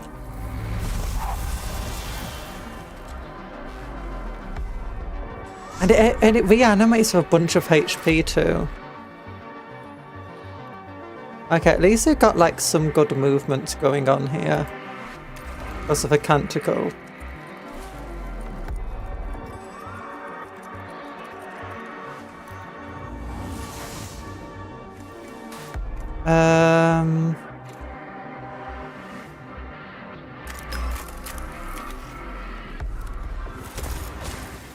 Okay, nice.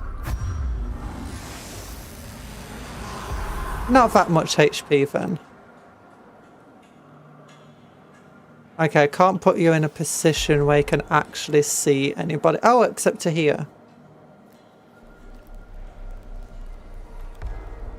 Yeah, that's the only good thing to do here.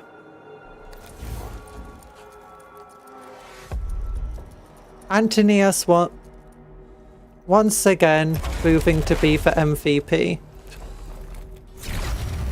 Another critical. Oh my gosh, really the MVP.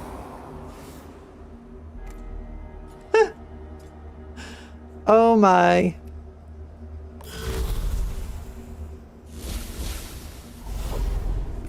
And it's Joe Mama, gets him back that free cognition.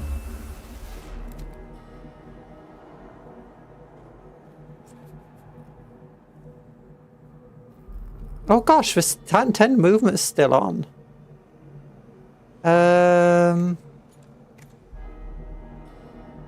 How much health do you have? 17. Okay, use a point to restore yourself. That's nice. Then 2 to 3 damage. Could blow that thing up.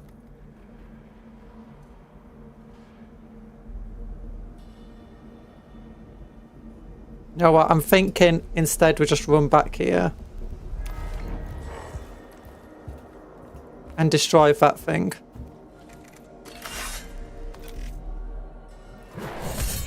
There we go. Ow. I forgot. But we reduce the damage of the enemy. Then we can put this on. Get over to here. On you. Yeah. Boost your damage.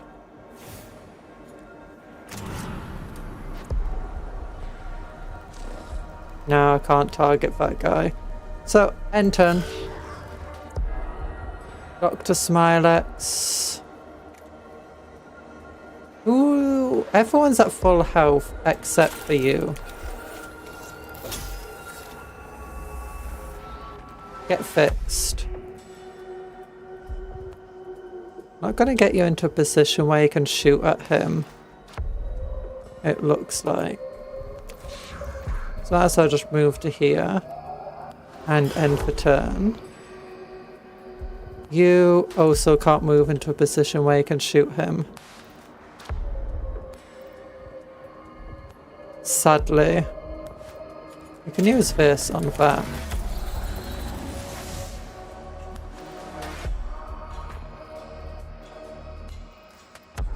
Joe Mama really needs a bigger axe. She needs to axe the big questions. She does need... I hope that we can get better axes soon. Because the axe does feel dramatically underpowered now. Oh gosh, I could spend 2 cog points, I guess, getting over here.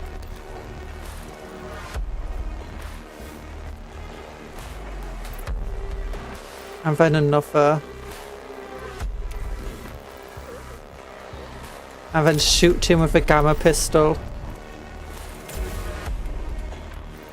And then eradication time! Yeah!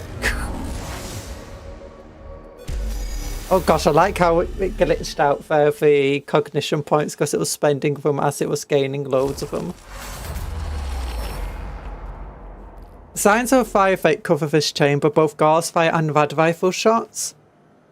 It's likely the lost Katari unit passed through this way, fighting a running battle with pursuing Necrons. Oh, we destroyed those Necrons of ease. You have been eradicated. It's true. That eradication weapon was a really good buy. Examine for marks for Gauss fire. Investigate the chamber. Already searched the chamber for any clues as to the unit's fate. Examine marks on the rad rifle fire. I'm thinking of replacing Anthony's weapon. The reduction of movement is nice, but the blast area keeps making it difficult to actually hit enemies without hitting allies, and the extra enemies it hits don't really take enough damage. Investigate for Skitarii, investigate for enemy, investigate for chamber. It doesn't matter that they got more initiative. Mission complete. The Cart locates a fallen unit. Their bodies lying where they died in a last stand against the Necrons that surrounded them. They clearly took a great many of the enemy with them. The Coat Heart harvests experimental bionics on the bodies, saying words of prayer for these valiant fallen. Yeah. The feral surgeon is taken in infantry of the bionics who returned to her. She seemed excessively interested in the condition of the corpses. A natural curiosity for all matters fleshly, as I understand it. It is to be hoped she can parlay the data she gathered into making these bionics safe for widespread use among the Skitarii. I don't think I'll be volunteering for them. The Necrons are bad enough, but if I were to pick the most terrifying thing about Silver Tenebris, it would be Feral Surgeon Caligula. Could you imagine going the scariest thing here is the doctor who's meant to be saving my life? She is on our side. A fact which I am very grateful. Oh my... I want to see this surgeon now. I want to see him. Turns out they come out of a make Belisarius call look. You know... like it's not doing enough.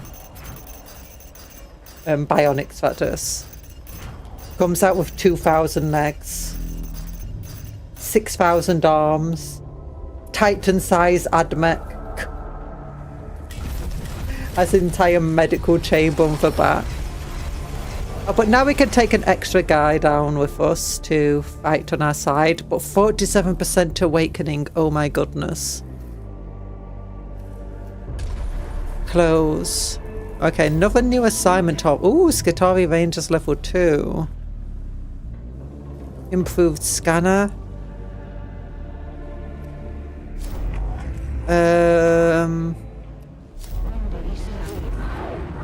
What do we want to do next? We got more stuff to steal. Tech Acquisitor Scaevola sees a great potential in the flaying virus that has infected the tomb of Ubaja. Enter the tomb and acquire samples of a virus from Necron flayed ones. Ooh, that sounds like a fun mission actually. But we got 1,000 Blackstone. Okay, first things first. I didn't really like this weapon. Oh wait, we need to look at what the new guys are like. Taser gold deals area damage, target can't move until the end of its turn. I think that's new. Single target melee attack upon hitting target turns into a cone area attack. Yeah, don't do a lot of damage, but for preventing them from moving could be useful. Okay, thinking the... It costs 1 point more to fire, but the eradication beamer might just be better.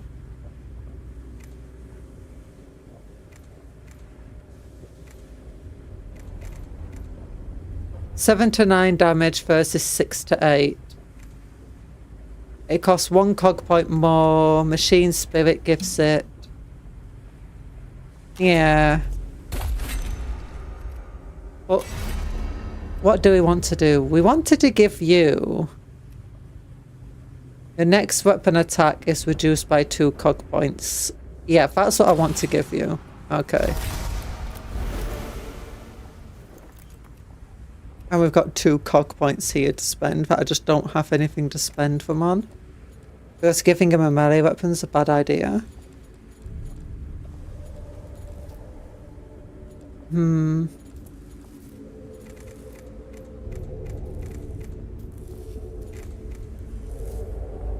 What do we want to do?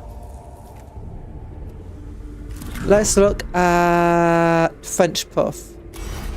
French Puff is starting to go down this route. Dr. Smilex is still just at the doctory route. And I think Dr. Smilex is fine as they are, to be honest. We don't need to spend a lot. Okay, Jomama. Still has to go down this route. What is it that we need? Chaotic? Where's Chaotic Erland? There's no Chaotic Erland yet. We don't have anybody. Okay, we'll give you some gloves.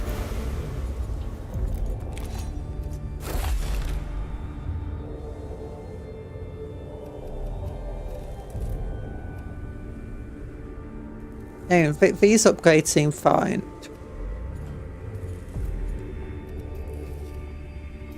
Blasphemy. I'm sorry, we can't get it to you.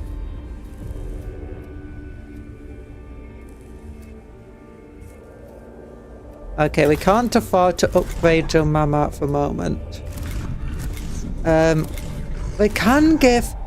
Okay, do we give Dr. Smilex another upgrade? If so, what route do we go down for Dr. Smilex? There's very few tech priests, and it's very hard to unlock them. Because you have to just wait for it to give you a mission where you can unlock one.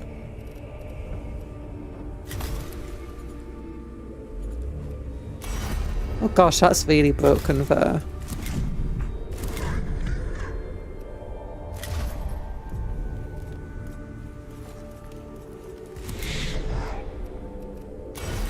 Yeah, no, it's this.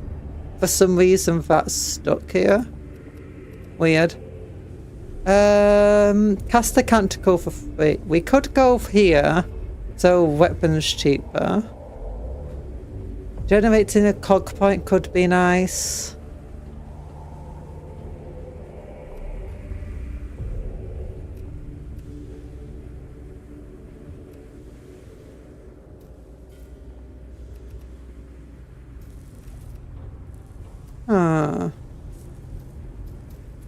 What's 1 cognition gained on killing a target?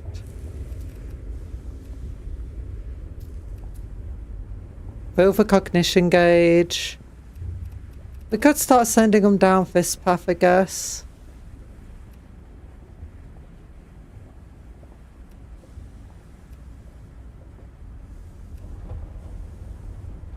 Cast the canticle for free. Canticle can be used again later for mission.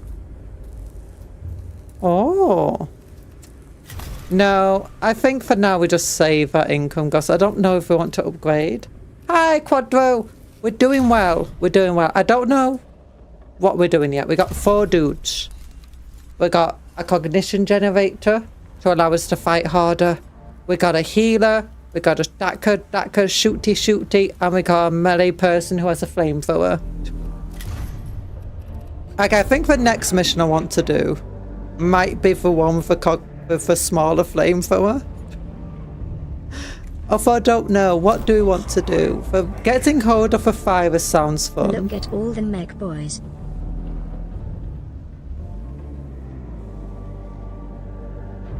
Look at all the mech boys. Yeah. Oh wait, this guy gives us a better healing. And for both of the better healing items. Ooh. What did Jay miss? What did you miss? Not much. We've just been fighting and surviving, I guess. Destroy some flayed ones. This one gives us a better cognition point thing. These are really good.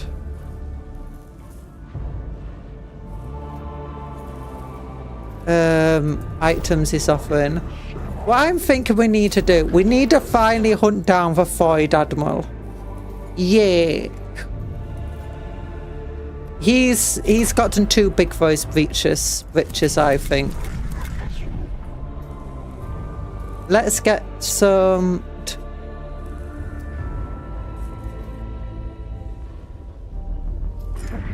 You know what, let's just take 3 Skitarii Vanguard to really just dish out for pain.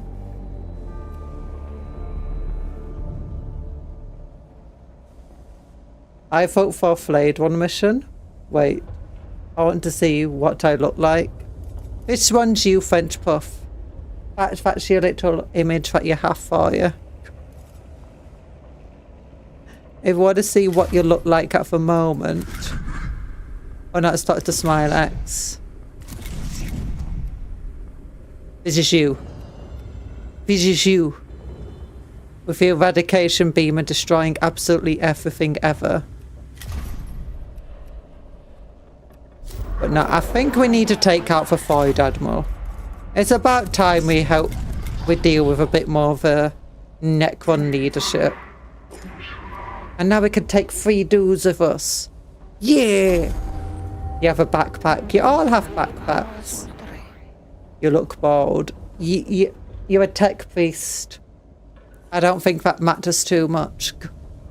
Confirm location of Lord Agrilek. Skitarii intelligence recovered. Our research suggests Agrilek was the Lord of the Necron fleets. His purpose in the awakening of Silver Timbers would be clear to the helm their war fleets and expanding this pocket of a Necron domination. Outcome unacceptable, solution incontrovertible. I concur, Prime Hermeticon. He has bested us once before, not again. We must destroy him. Dispatch the Falconeers and muster the hounds, the hunt commences. You can actually defeat Lord Agrilek, right, in the first mission. The tutorial. But it doesn't really change the outcome of anything. It doesn't even tell you that you defeated him. And thanks to the head pat. Wait, you're a tech priest? You are a tech priest. You wanted to be a tech priest. You were like, hey, can I be a tech priest? Can I have a character named after me? It's like, yeah, the tech priests. We have learned a lot since we last encountered Agrilek, but we know he won't go down without one hell of a fight. I think it's Severin next who wanted one as well. Or the only characters we can name are tech priests. No, there's nothing else that we can name. It's called Mechanicus. It's a game all about tech priests versus Necrons.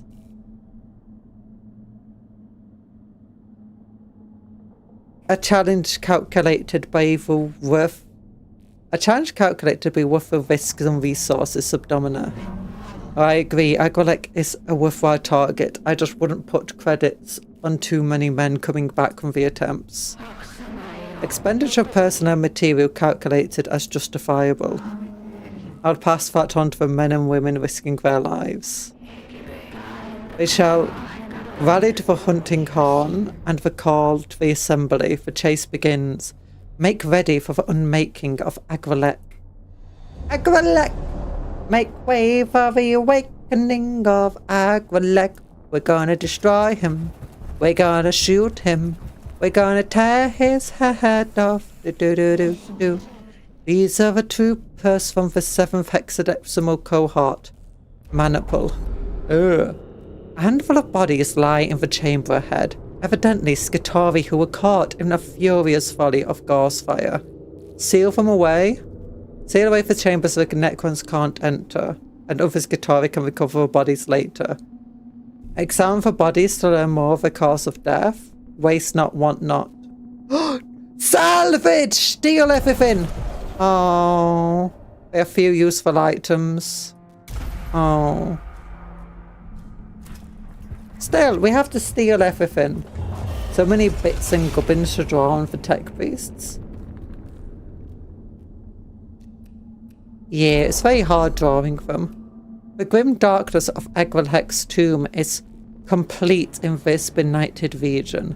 Not only is there total absence of light, but fluctuating rad levels are interfering with the cohort's optical augmentations.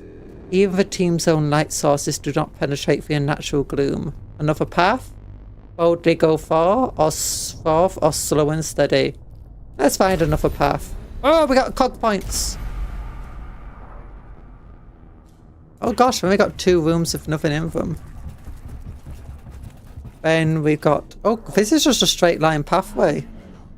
Looks like scarabs are woken up by the reanimation protocols and continued their default programming, finishing the statue. The Necrons have covered their tombs in images of themselves and they still haven't finished. This chamber appears to be a workshop. A large slab of gleaming metal has been partially carved into a statue of a glowering Necron. Perhaps Lord Agrelek. Several scarab constructs scurrying across the slab, chewing away the materials as they continue to process as they continue with the process of creating the statue. I know this isn't a build/paint stream, however, should I attempt painting with contrast paints over base paints when I get my photon models? Doing my Space Marines and Citadel base paints at the moment? I would look up how to use contrast paints. Contrast paints are generally best used in what you do is you prime it whatever base colour you want. Usually a bit darker than whatever you want. Then you dry brush over in another lighter colour. Or maybe a metallic, depending on what it is you want to do. And then you put contrasts on top of it. How the contrasts work is that they settle. It's got basically different parts of the paint that will settle at different levels of a model. So it will go into the crevices and it will go over top, and it should just give you a relatively nice... It's called speed painting or slap chop.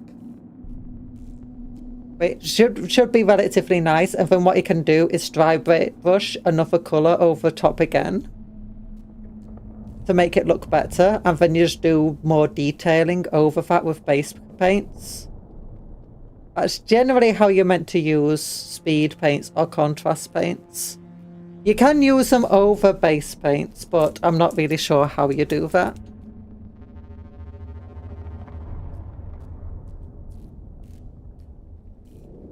Okay, rat acquisition. Oh, art acquisition. Oh, steal the art.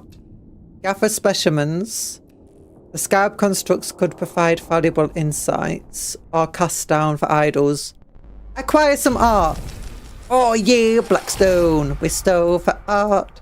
Now it's our art. I'm gonna put it in my museum. Necron Awakening. Empty place. Some glyphs. Are we going to get red or green ones here? Nope, just guess. Yeah, more Blackstone.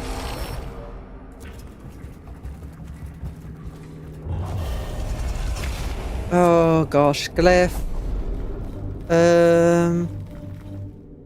This one. Oh.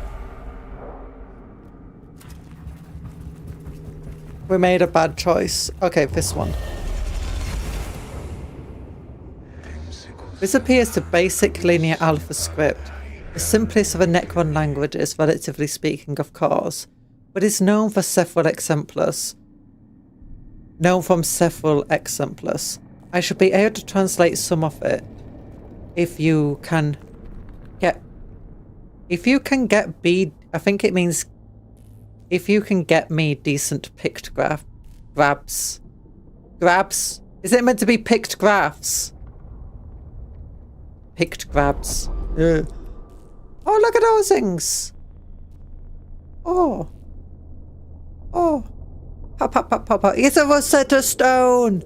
A series of glossy slabs fill this chamber, arranged in a semicircle around a statue of a Necron destroyer armed with a scythe-like weapon. The slabs are inscribed with thousands of Necron runes.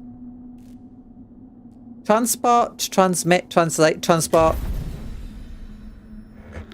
A tragedy. What knowledge has been lost in this ham-fisted butchering? I disagree. All resources are blessings. Xenos ornamentation becomes Scatari bullets. Definite improvement. Yeah! Blackstone! We stole the stuff. Pictographs. Grab pictures. Yeah, I guess so.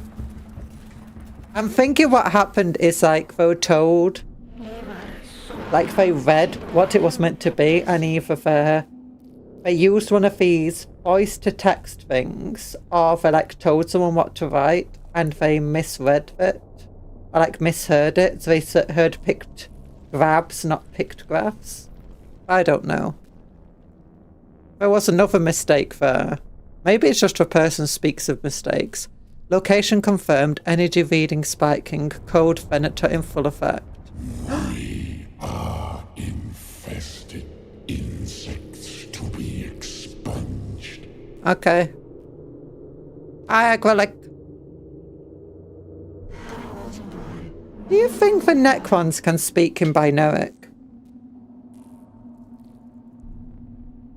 Like, they're not seeming to be, despite the enemy clearly speaking in Binoic.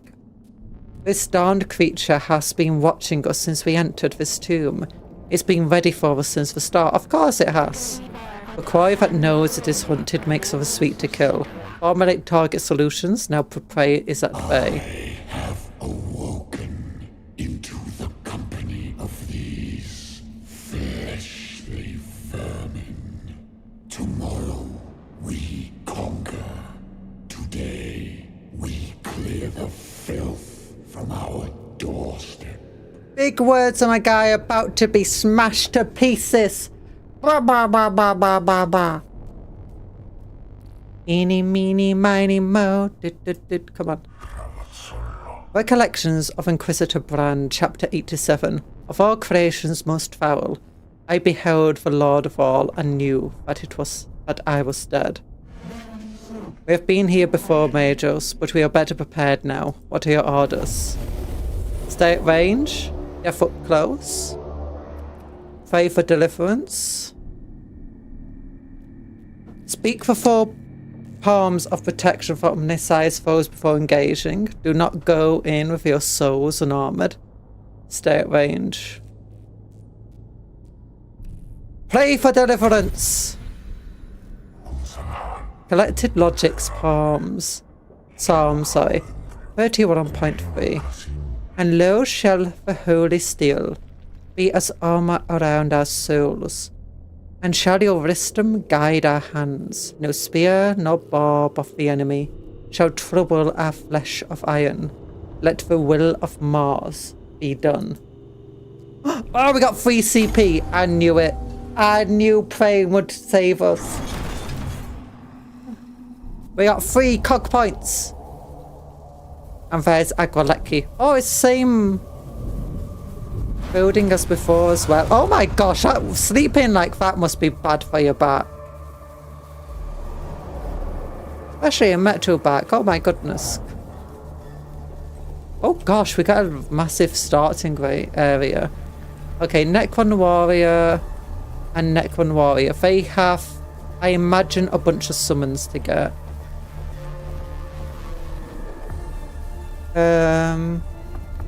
One thing we want to do is Dr. Smilex follows Rusty Anthony, as always.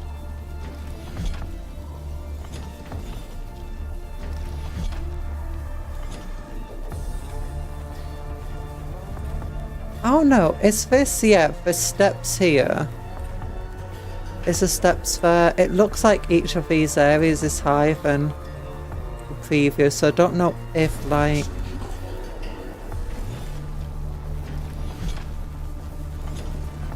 We can have 3 Skitarii Fan God. I think that would be best to summon once we know where he is, and then we just absolutely shoot him to pieces.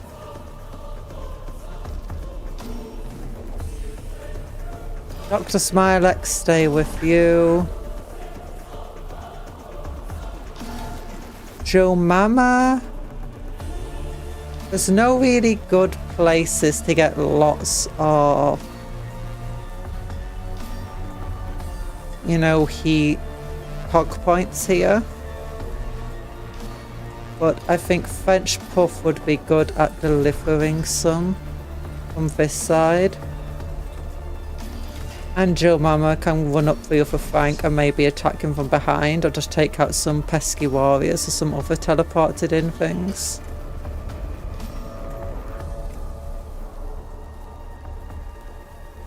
I don't know why it keeps holding back your messages, Anthony. We go again. Stab him mightily, or shoot him. Not particularly fussed.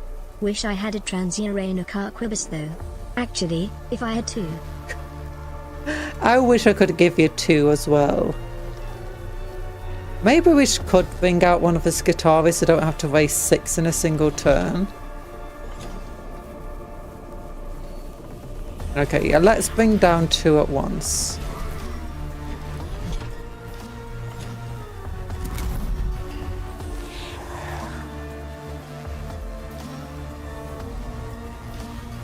Okay, it doesn't look like... Oh no, it's Dr. Smilex going first. Let's delay Dr. Smilex's turn.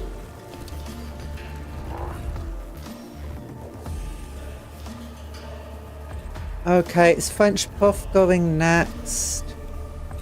There's no scans to make. We could go there and then... No, we can't really get there. And... Oh no, wait, use this scanner to get that cog point. Get to here to grab this cog point. Then use this to grab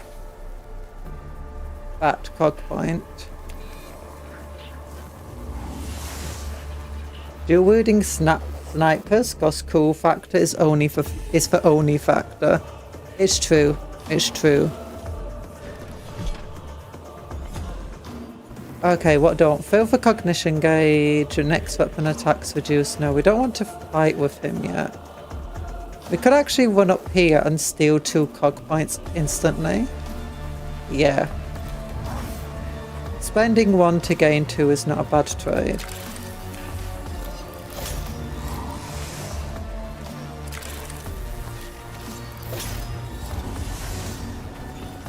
And we can't move any further. Okay, so... End turn. I sailed the void for 1,000 years. I fought the war in heaven. What can you do to strike fear in one such as I? Have you met Anthony? Oh no, I thought you were going to teleport then. Okay, he can definitely move pretty far. Oh gosh, it's Skitarii are next. Where can they move to shoot him?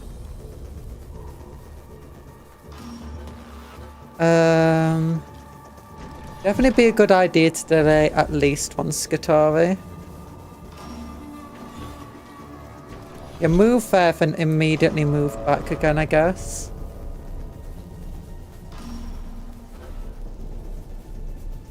The reason I say delay 1 Skitarii is so that Joe Mama can have time to boost 1.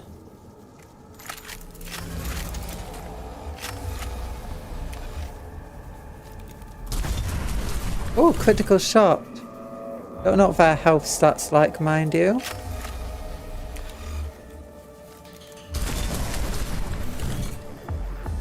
He didn't have a huge amount of health. He did quite a bit, but not like... So, oh gosh, our movement is really not great. Bro's got legs. Wait. He doesn't have legs, but it's fine. We don't hold him back with that. We don't ignore him. Okay. End turn. Then you, I think... We delay your turn. You can already probably shoot him, can't you? Oh yeah, and you can use your ability to reduce your cost.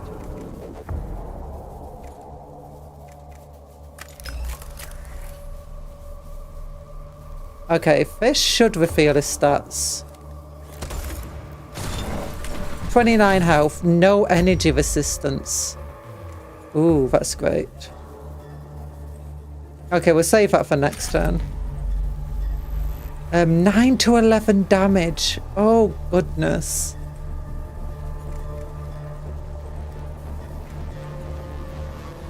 Guy, you came to the wrong place. But no, we use this, reduce its cost to 2.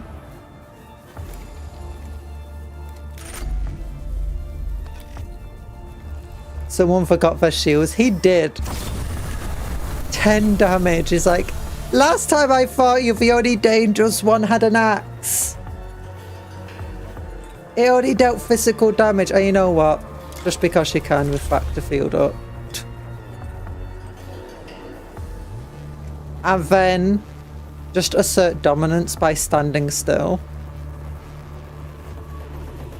I'll just go up to him. No, just stand still here.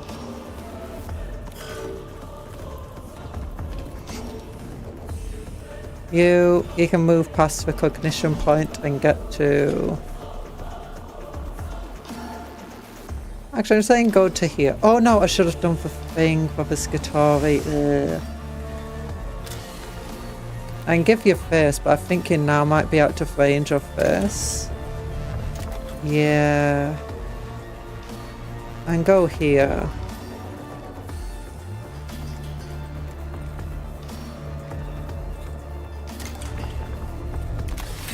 Okay, I can do it. Good.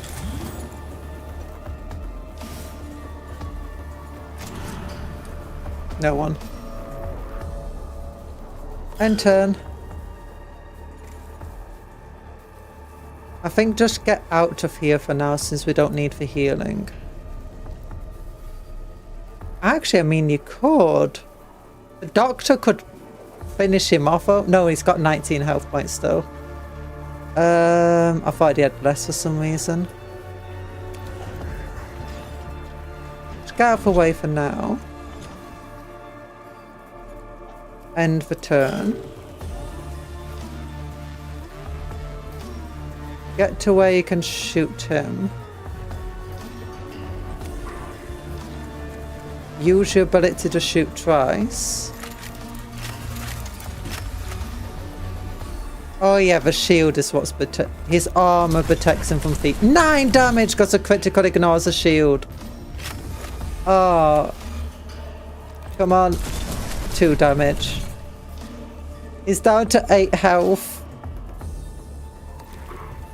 Destroyer of worlds, my butt.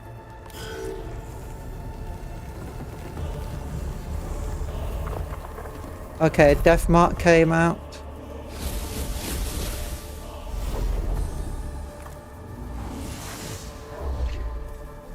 Do you want another Skitarii Vanguard? I don't think so.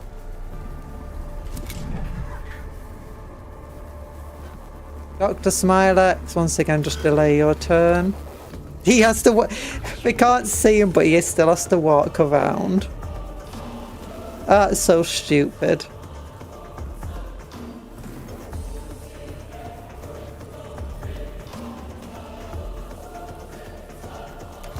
Gets a cognition point. I kind of feel like just shooting for Death Mark. Death Marks don't usually have a lot of health, do they? Oh yeah, Agrilek's not going to... No, because Agrilek might just turn around. So let's just end our turn here. Oh, he's definitely afraid. He's met Anthony now. He's afraid. Like, when the bad guy starts saying, how dare you, after saying, I'm not afraid,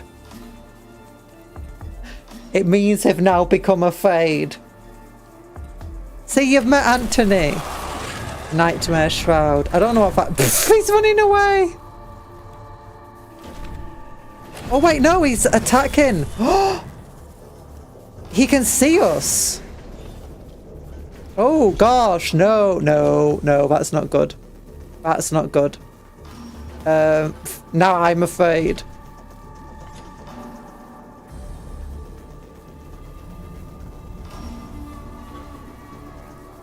Okay, you have to just like run up here quickly.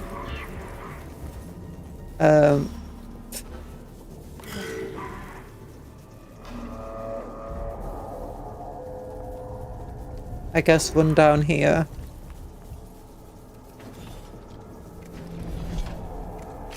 You got nothing you can shoot though. Anthony can kill him. Never mess with Anthony. You think he can escape? No. There is no escape.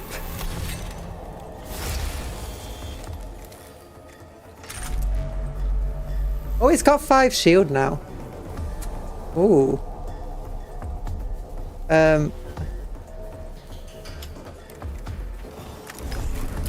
2 to 3 damage. Hey, don't run from me, I'm your fight. And don't hit Puff through the inverse, that is the height of rudeness. Oh no. Anthony, I need to finish him off with this. Do 7. I'll do a critical. 5. Ugh. Okay.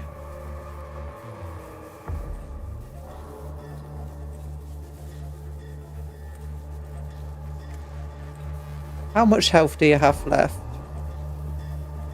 Okay, move over to here. Spending a cog point to do so. Anthony's moved into melee range.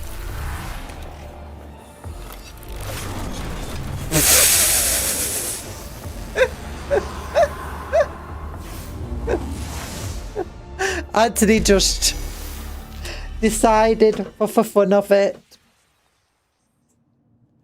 You styled on him by finishing him off with melee. Hi Pac-Man, by the way. How are you doing? I'm doing okay-ish. Lord Agrilek falls, spewing sparks and fire. The Void Admiral collapses in a heap of wreckage that begins to teleport to Rake piece by piece, revealing for a moment a complex working of a war form underneath. Finally, Agrilek is no more. In a burst of terminal data that leaves an echo of his death.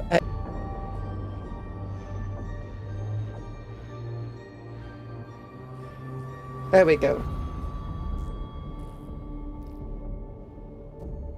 There you go. Anthony's message was held for review so hard, it just killed my stream.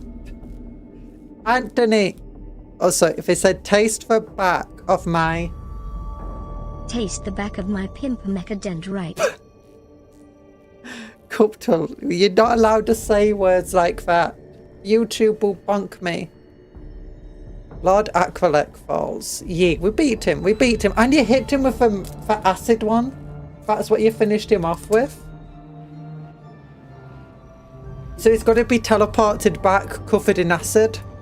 I'm like, yeah, I think he's a bit dead. Target inversion achieved. Hunt complete. The Void Admiral has fallen. The Necrons of Silver Tembris have lost their fleet commander. Prey trapped from quarrying to unmaking. Beaten into open and chased down. With a kill. 84% hunt efficiency. Logged for future analysis. Oh yeah! And Captrix is also a woman, gosh, you can tell. Precisely. Your bump Mechadandrite. That time YouTube didn't censor it or try holding it back.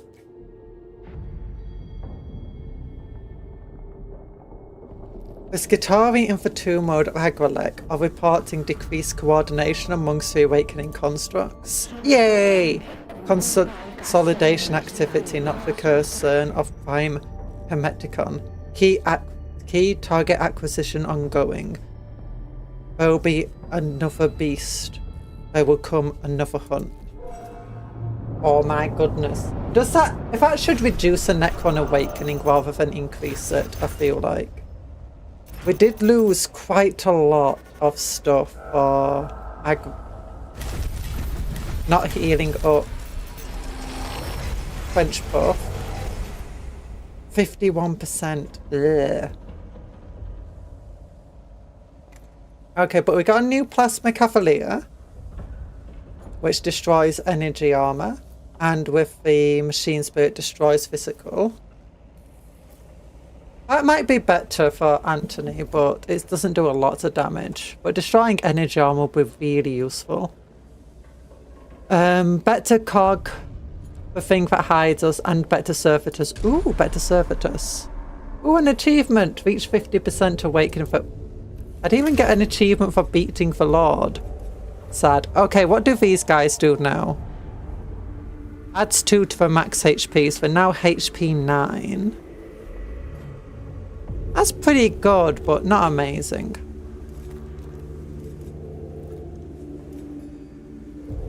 I got 710 to spend. I'm thinking we give it to Joe Mama, because Joe Mama needs this thing. Well, if we don't need that thing, it would be nice to have. And then it would be nice to go down this route.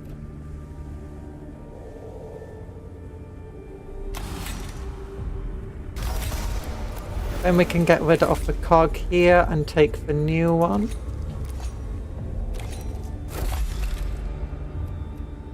The only difference is it gives us 50% crit chance instead of 25%.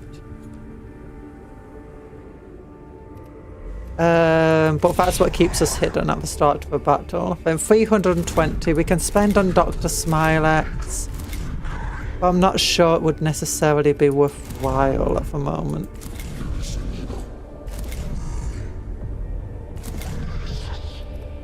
I mean, actually, going down this route here wouldn't be the worst thing, because what would it do? Use a Canticle, refractor field generators. Basically, this is just playing for support. +2 damage to all tech piece of the next attack. +2 energy and +2 physical armor for 1 round. Tech piece gains +1 physical armor.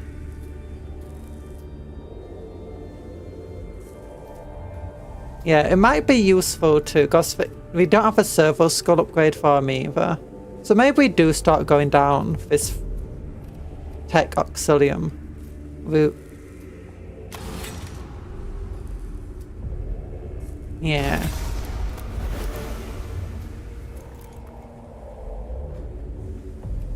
So for next mission, people are voting for one of the... Let's just check if there's no new missions. Okay, either we take the Flayer Virus, or we go into the dungeons and destroy some Flayers. If we do, we get a bunch of healing items. Like upgrades to our current healing items. Oh, wait a minute. Dr. Smilex, we can upgrade you again since I forgot to give you another item. There's no other items I want to give you. Okay, just keep that. Okay, maybe we go to upgrade down this route to recover. Yeah, let's get Dr. Smilex some upgrades. Yeah.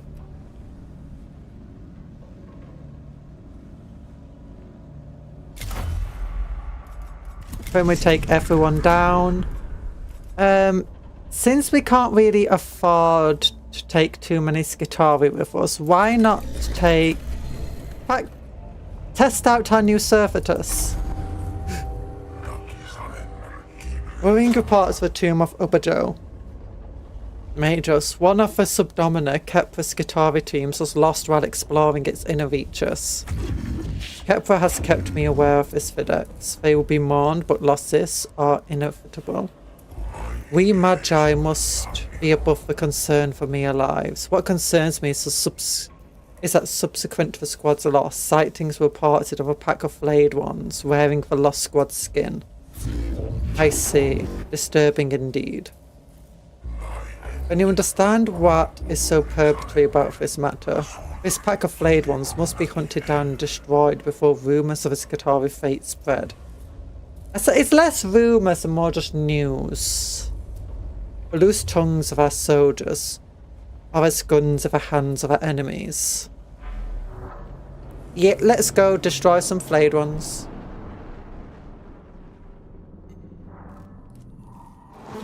I have plotted the Skitarii unit's last known location and reports of flayed one sightings.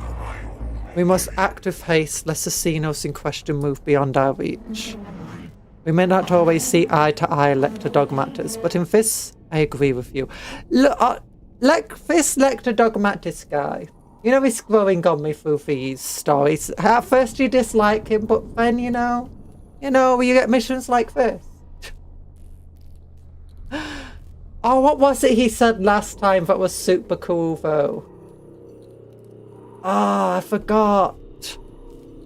He had a really cool something to say. Let your emotions lend you strength, subdomina, but not cloud your reason. How far have the rumours of this flayed one pack spread? I'm in control of them so far. Word is spreading, but slowly. Then let us remove their source entirely. Oh gosh, that's our first time seeing an enemy unit in the thing. Well, we need to get these two things, so might as well just go this way, there, through there. Oh, just down through the glyph and to there. I wonder if they're going to move as we move. That'll be fun.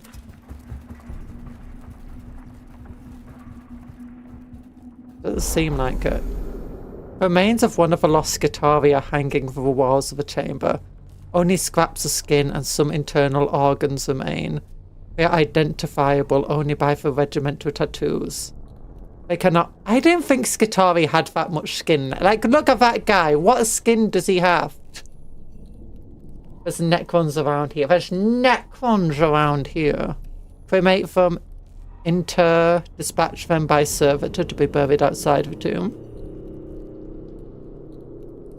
Yeah, let's throw them back to a metal can. Ooh, we got a refractor field generator. Oh, like a super powerful one. It costs 3 augment to use it, but absorbs 10 damage.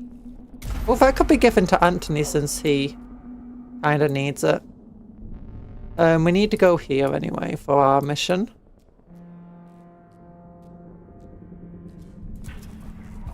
Yeah, face Necrons aren't moving.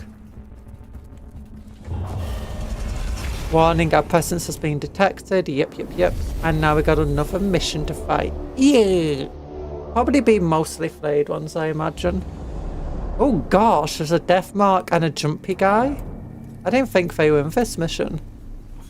There's 3 flayed. Flayed ones are kind of weak, so...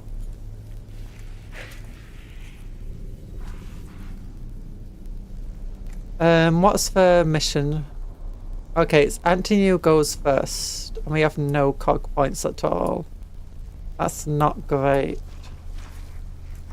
Then it's Joe Mama, and then it's French Buff.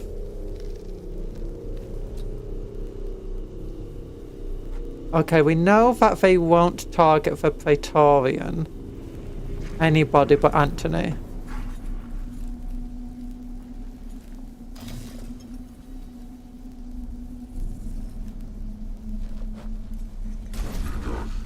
So I think put Anthony here so we can at least try collecting some cog points. Then I think Joe Mama should be best served trying to take out their death mark that's here. Dr. Smilex would be best served here, and French Puff.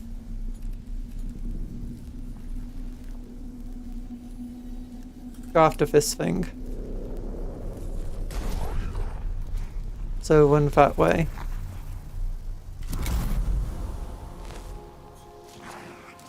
Oh, look at them moving the little thingy fingers. Yep, I'm gonna attack Rusty Anthony.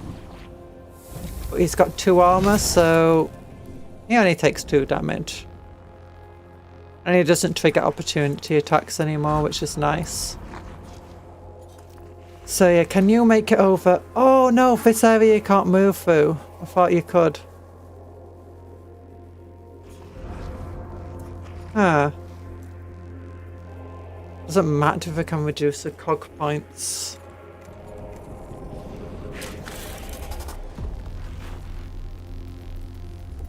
I guess just push it away for now. That's the only damage you can do to it.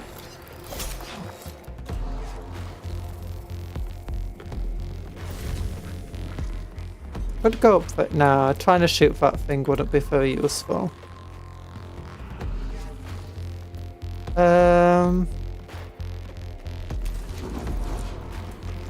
Shooting him wouldn't be very useful. Shooting that thing should be fine. 2. 3 damage. He's down to 2 health.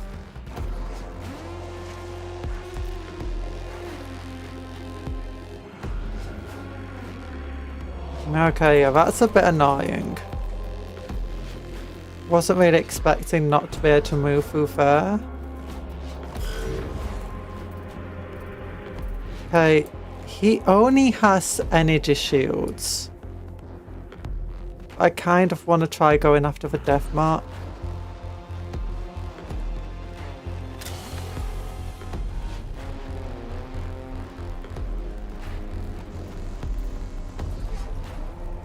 Oh gosh, this isn't fun. Yeah, even with a critical, we're not going to kill that guy. Oh, I could have used some cog points. Ugh. My canticle to get a bunch of cog points. It's fair. Let's for now just act a bit.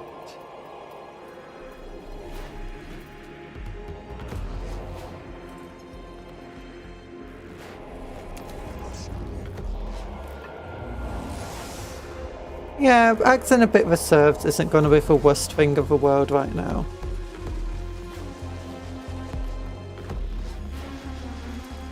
I could move over to here and then whack him one.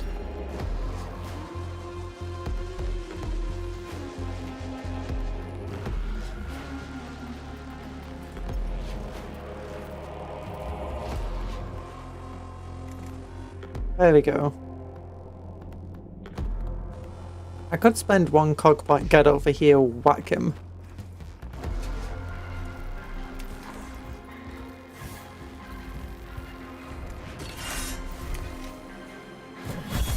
Oh gosh.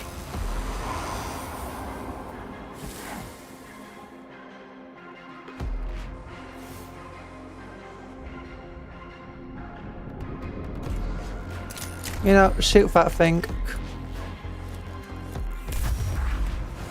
Another critical. Ooh.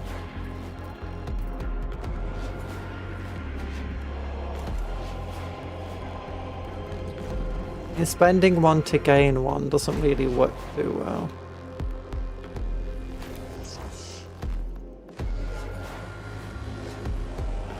Yeah, end turn.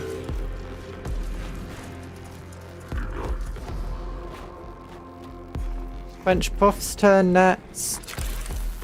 Cog point.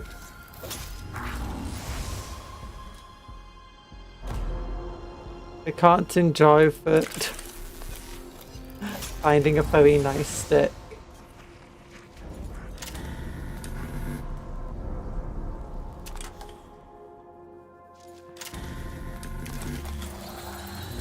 Cog point.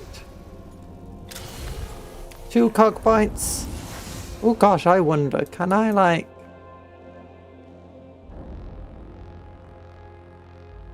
Move there, I can shoot him, but I don't think I'll be able to.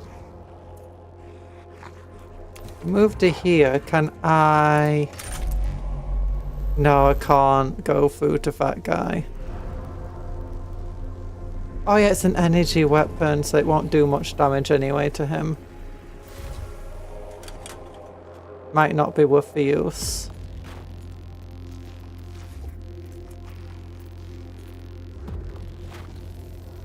Spend a cog point to get over to here then.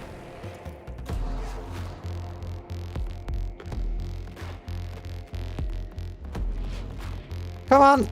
Move! Move! Super said Straw Hat Frankie. A.K.A. Cutty Flam. Oh, that's a lot of blackstone, 113.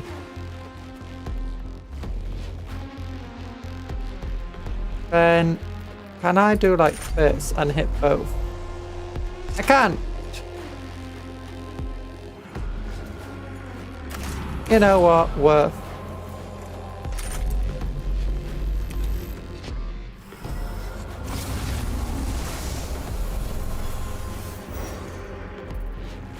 And then finish it off. Yeah, see, we don't need to rely on canticles and stuff to get loads of cog points. Okay, Dr. Smilex, just get over to here and heal up your patient.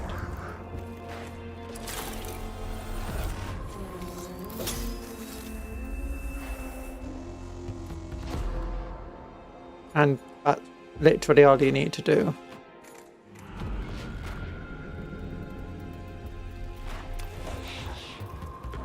Yeah, then turn. I have no idea what you're even talking about, by the way, with Cutty Flam.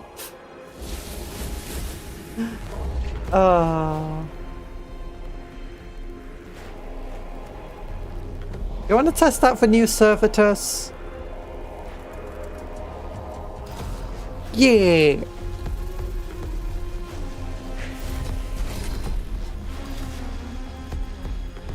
Let's smash the enemy up.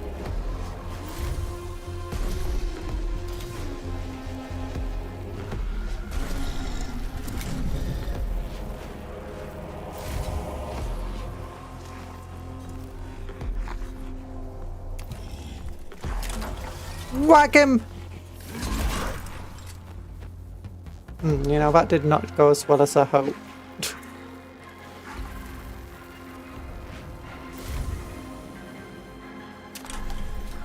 And we can use this. And then turn. What? Take for 5 damage! Oh my goodness, do not underestimate these servitors. Oh, I keep forgetting that for Lois tug, but he dodged.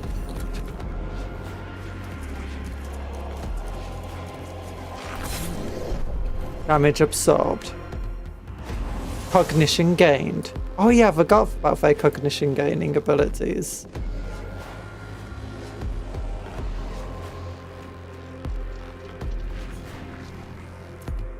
Okay, do Mama's there to help deal with those guys. You know what you're here for, though? This is just going to be a very nice time for Anthony. +1 energy.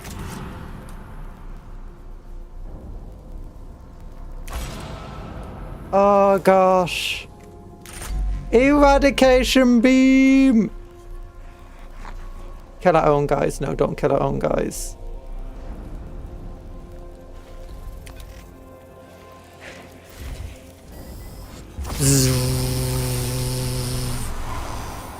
Oh, very nice. No critical damage, sadly.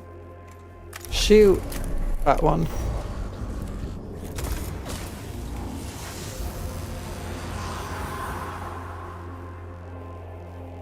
And then just step over here. We are winning. Hi, Saradwin. Yes, yes, we are winning.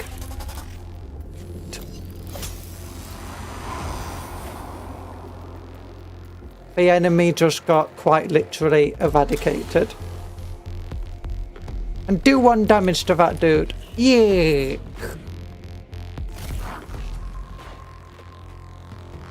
And then turn. She can barely finish painting a model. How on earth do you expect her to watch One Piece? One Piece. It's One Piece, the anime of a rubber boy, and it's... Oh no. Yeah, I know One Piece. Oh gosh. Yeah, One Piece. Definitely not for me. I know it's quite beloved. Okay, I don't want to... We still got another battle to fight. Nobody can sit down and watch One Piece. I'll do 4 to 6 damage. I need to do 2 to 3 first. Okay, how much cog points would I get from this? I'll get 1, 2, 3, 4. Okay, so I'll easily get the cog points back for burning him alive.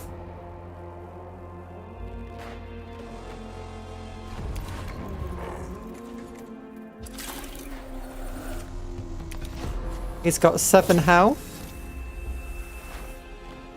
This will do 5 to 7. This does 4 to 6.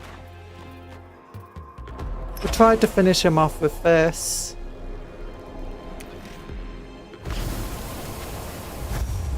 And he's down. Nice.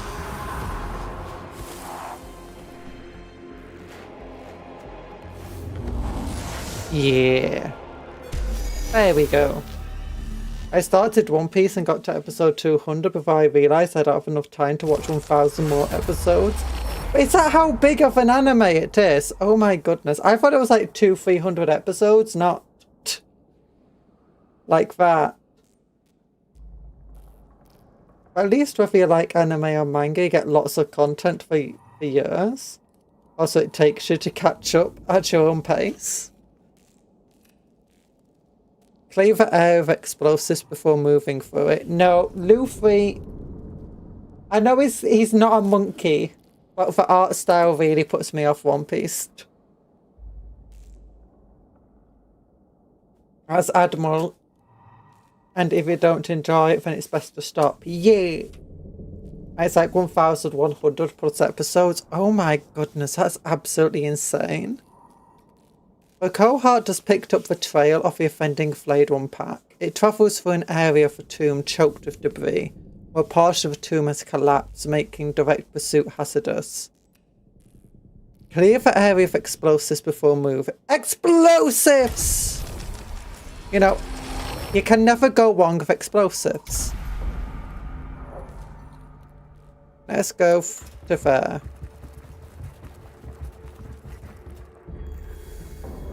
Glyph. Oh, green glyph.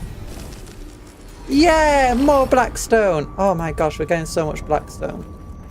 I thought he was on like a little scoop to fan. A couple of flayed one corpses lie in this chamber, probably the remains of a fallen Skitari unit. Oh, a couple of flayed corpses, not flayed ones. The bodies might provide clues as to where the flayed pack went. Caution. Search for traps and ambushes. Examine. Compassion.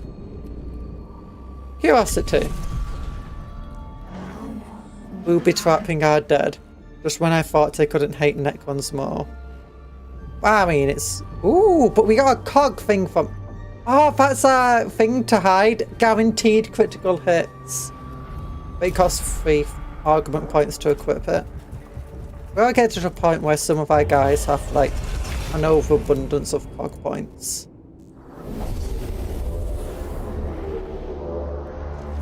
Not cog points, argument points.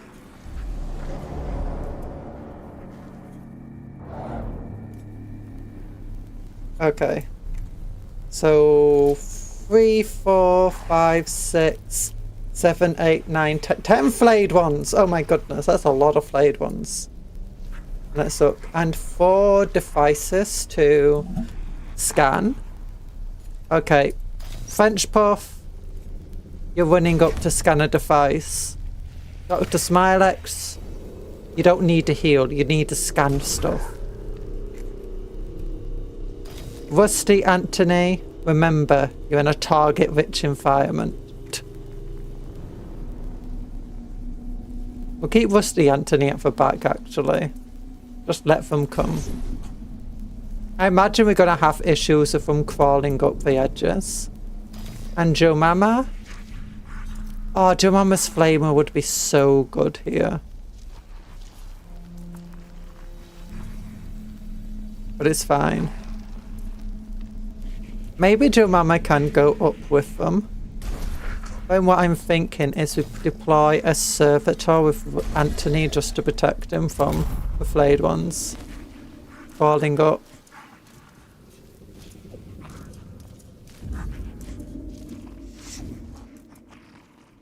Okay, and Anthony will just delay his turn.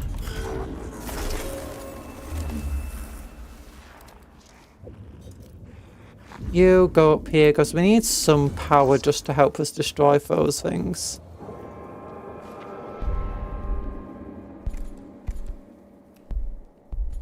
We'll have your skull following that guy.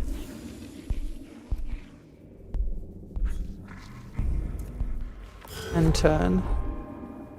French puff.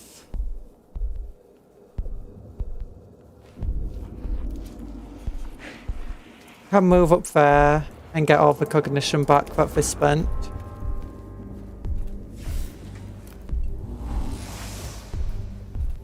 Yeah. Then get to here. Oh my gosh, an eradication beamer would work so well. Cognition point. Spend another cognition point to get up to here. I just walk past them all. Scan. Even one episode a day would be a good pace, but anime can be even more bloated than the manga too. As I hold off until the planned anime remake goes ahead, I'll condense for anime. Less than a third with modern animation styles. Oh.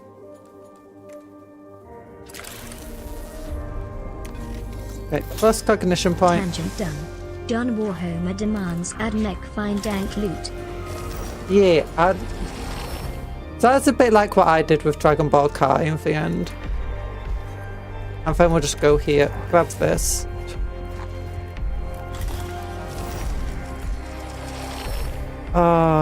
Use this scanner just to collect that cognition point thing. Then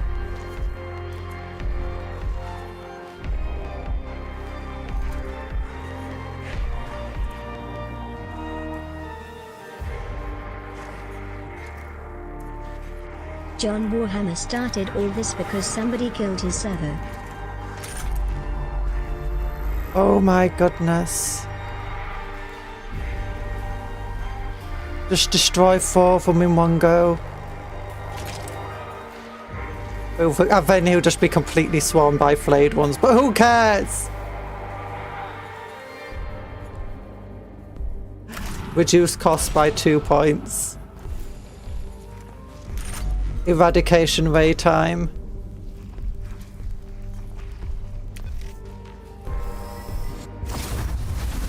Oh gosh, 2 of them just got vaporized fully. Oh gosh, I'm gonna get rid of that one since it's the hardest one to get rid of. Oh, that's hilarious.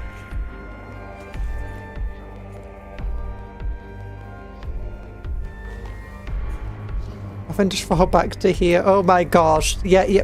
French Puff just decided, you know what, screw this. It's my time to shine. No one else gets to do anything today.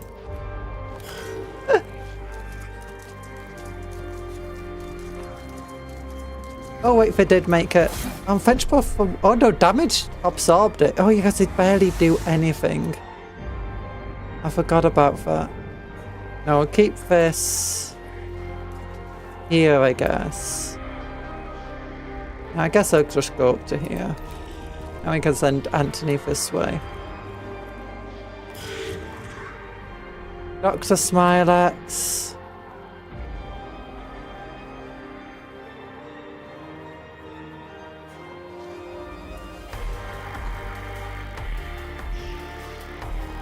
I mean, we could get Dr. Smilex fighting as well.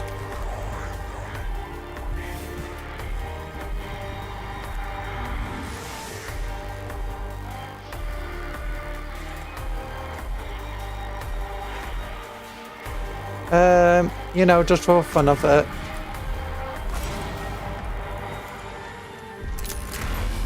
French puff in any situation. I'm a fire in my laser. You're firing your laser. Oh gosh, critical. Dr. Smilex and French Puff have just gone too long having to watch everyone else get to do for fighting.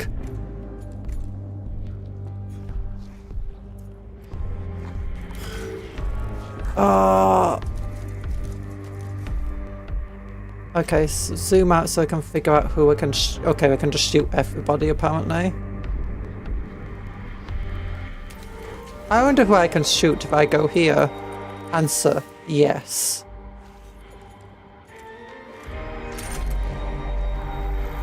Can I get both? I can. You know what? Energy up.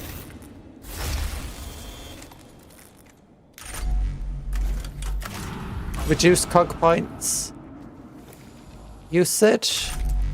And just go... We'll destroy both of those things. And wait, can we get... Yes, we can get everybody. Good. Now it's time for Anthony to fire his laser. Oh gosh, we're just reducing the awakening everywhere. Then shoot that guy.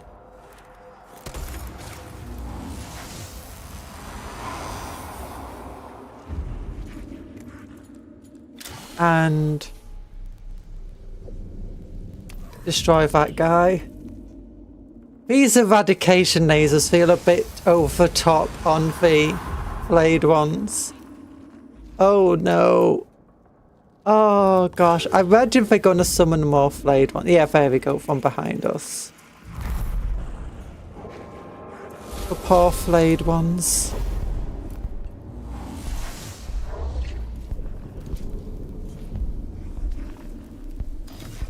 We'll summon a second servitor just to deal with the ones at the back.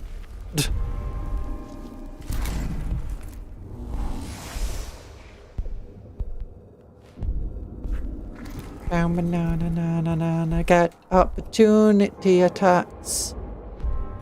Use this.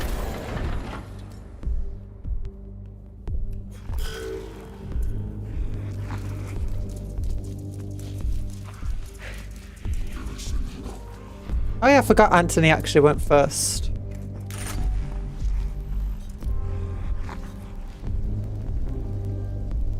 I mean...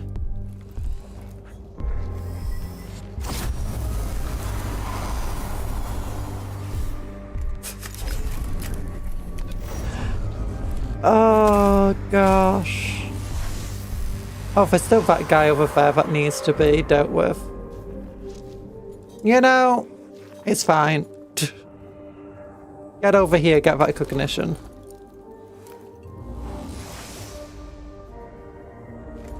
Oh, then just end the turn. Joe Mammoth's not even had a turn yet. Oh no. Oh, should we use Joe Mammoth's flamethrower? Oh, that'll be great. Oh, and it'll be critical flamethrower. Potentially critical.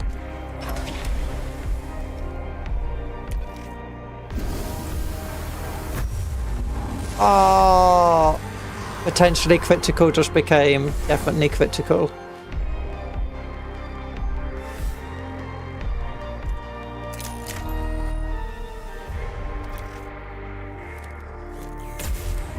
There's just one flayed one left. Poor flayed ones. I feel kind of bad for them.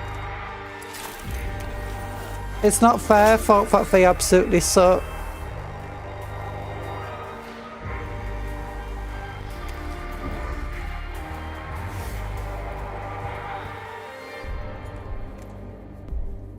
And then I think, you know, just whack that.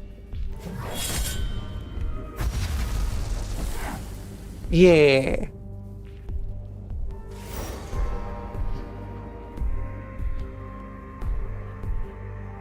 Oh, goodness. Okay, I guess we just end turn here. Yeah, end turn. Only bad They're because only bad because they're being played by AI. no, they Suffer not the Xenos to live. Their taint shall be cleansed in the Omniscience light. The flayed ones actually have kind of terrible stats, if I'm to be entirely honest. Oh, can you not shoot it? From there?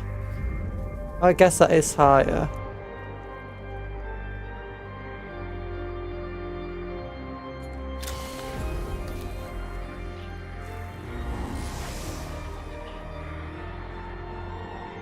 Huh.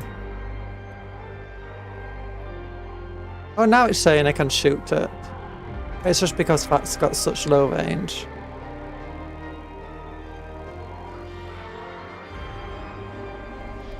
Okay, we'll go over here.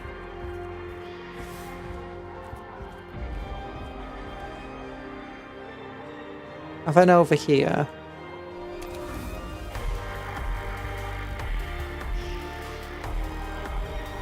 And then here where we can definitely be in range of it.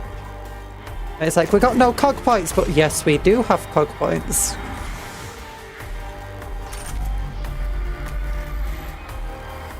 I'm sorry.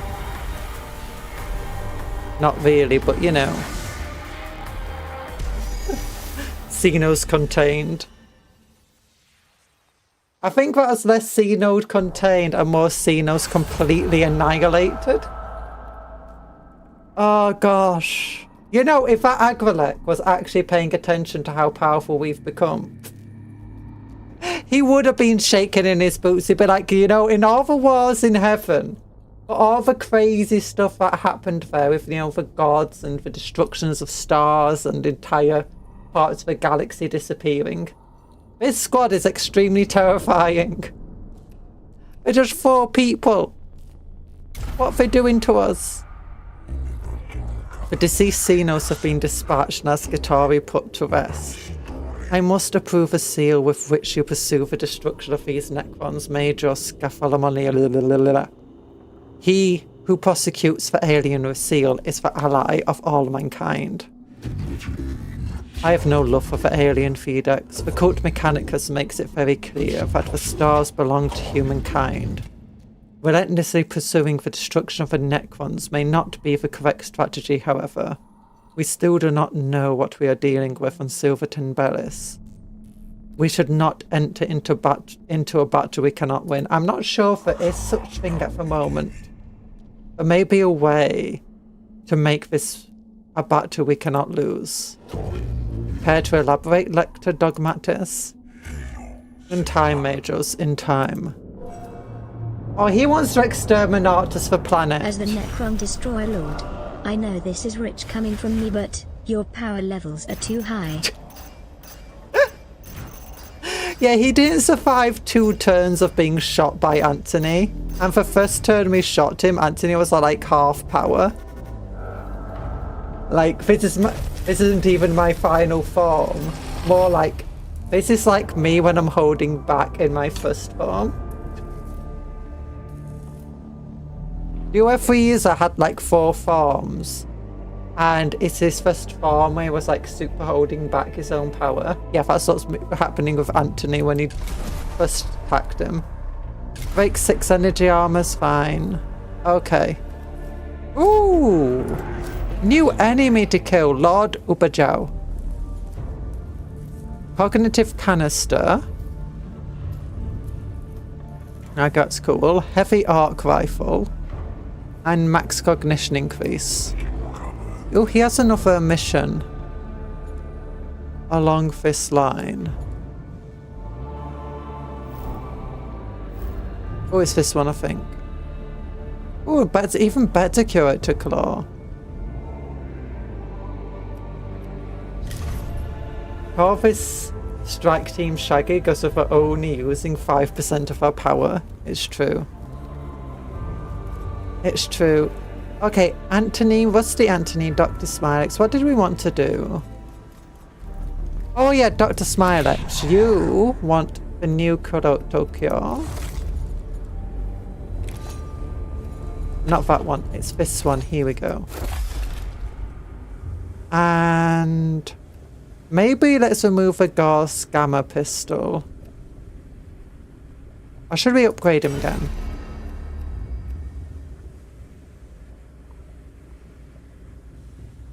That could be really good for Anthony.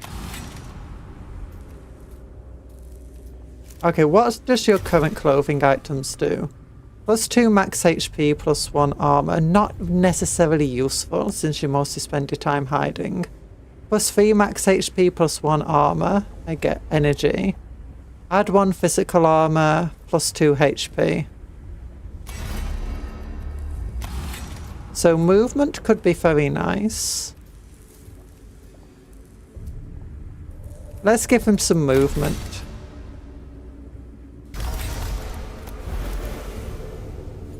Yeah, that's going to be better.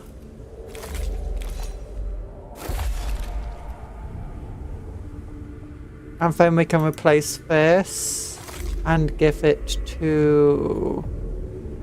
Take this thing for healing 4 instead of healing 2. Very useful. I think getting the extra cog point is very good as well. Because it's usually in relatively close to the enemies and you can move in and out.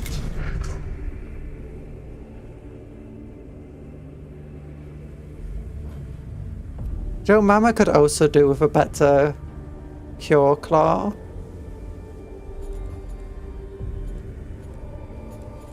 We got 700 monies because we got a lot of money from that. Alright, you gotta go pick up family member from the clinic if the stream is so it will probably be over before then. So thank you for coming to the stream. It's been really nice having you here. I'm glad you enjoyed it. And oh yeah, everyone, if you've not liked the stream, please like it. Please leave a like because every like is another prayer for Omnisire. Oh yeah, Rusty Anthony over here. Let's get rid of this thing then and add that one in. Oh yeah, that gives you a 100% crit chance. We want to give this to... Where's Jemama? Jemama! Okay, we need to upgrade Jemama just so we can give him the better hog thing. Yeah.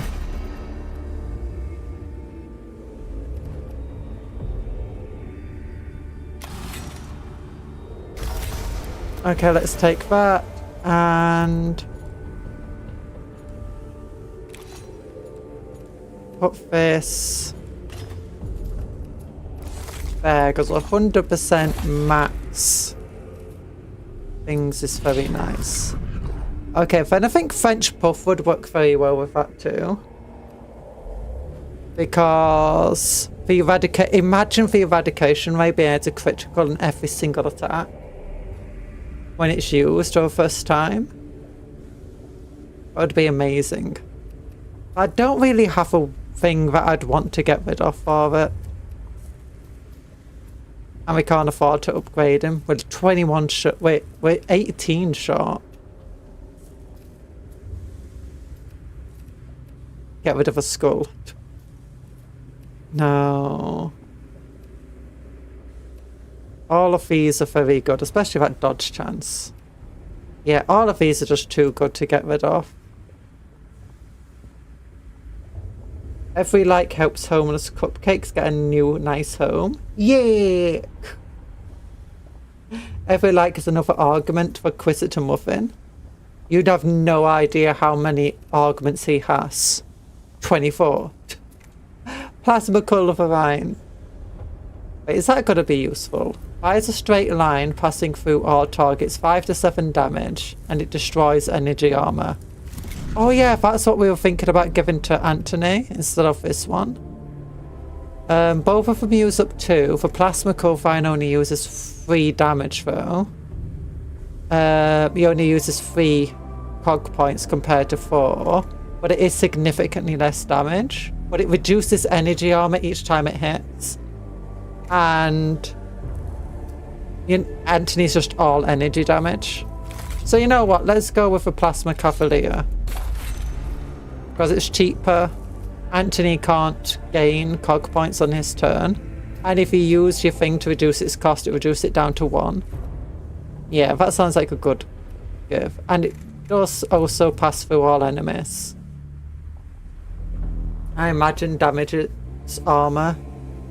It can also move physical armor when its machine spirits up.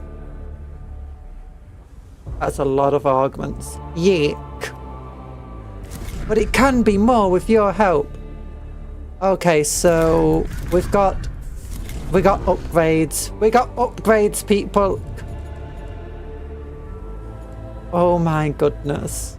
That gave us so many upgrades. So just in that mission alone, without the rewards, we got the refractor field generator, which absorbs 10 damage from in an area, which allies and yourself can be in. I think it's just a shield protecting you.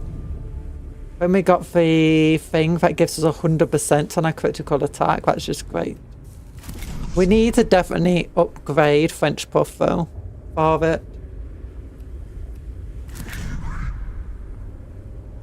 And Dr. Smilex has become a healing machine. I really wish more of them had, you know, for this style of legs. It's like by the time you max out your priest, you're just going to be unrecognizable. It would also be nice if we could get something to replace the power axe. It does feel really weak in their hands at the moment compared to all the rest of their weapons. Heavy arc rifle. Oh gosh, 1 to 12 damage. Prime Hematron Caplix has been located. The possible sarcophagus of Lord Uberjo. Enter his tomb and destroy the deceased and insane lord before he can fully wake up. Oh, this is I'm guessing. Oh yeah, he's got flayed ones with him. So I'm guessing this is basically a flayed one lord. That's fun. Oh, that's an improvement of our acidy attack.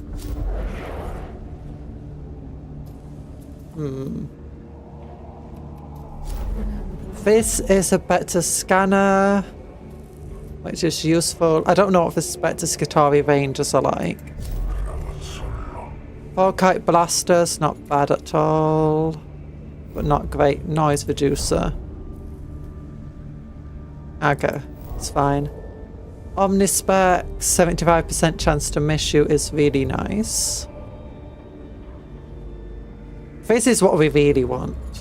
Yeah, going into this, the Constellations of Madness would be great. Need to find a melee weapon for Smilex that does a healing burst when dealing damage. Does such a thing exist? Probably not. Should it? Yes. We need for Anjo Mama, so because every time she attacks, she damages herself. So if she could heal herself at the same time, it would be great. Like, whack, takes damage, heals. This would be great to give to, what's his name? French Buff as well. The Tomb of Exobus contains monuments to Exopus' non-standard module of the universe. Oh yeah, we already defeated him because he was the Astronomer. I think we need to do this one next. Do more Flayed One Destruction. Purification is more Flayed One Destruction as well. Burn all the Flayed. Objective, burn. You know, this is where we start liking him. Oh yeah, when prayers aren't enough, that's why we have guns. Oh gosh, yeah, that was what made, you know, Fidex kind of great. This is why we're here to destroy them. Use a Curatio Claw. Oh, just give everyone Cognis Flamus. Yeah, I think this is the mission we want to focus on next. Then probably this one. And then purification. Units gain plus... Yeah, this isn't too great. Oh no, that's for anybody who gets affected by it. Okay, that's cool. Well, let's save the game before I forget. Save. You save. Ooh. Yay! Save complete. And I think at this part, because it's already 7:30. Flayed ones feel like the Lost in XCOM 2. It's just too much fun to mow them down in the dozens. Oh, that's true, except... I say if there's a few difference between them. What is the major difference? They do less damage than for Lost. For Lost, yeah, because for Lost, if you get surrounded by them, they can tear you to pieces. Meanwhile, the flayed ones seem just like a minor nuisance.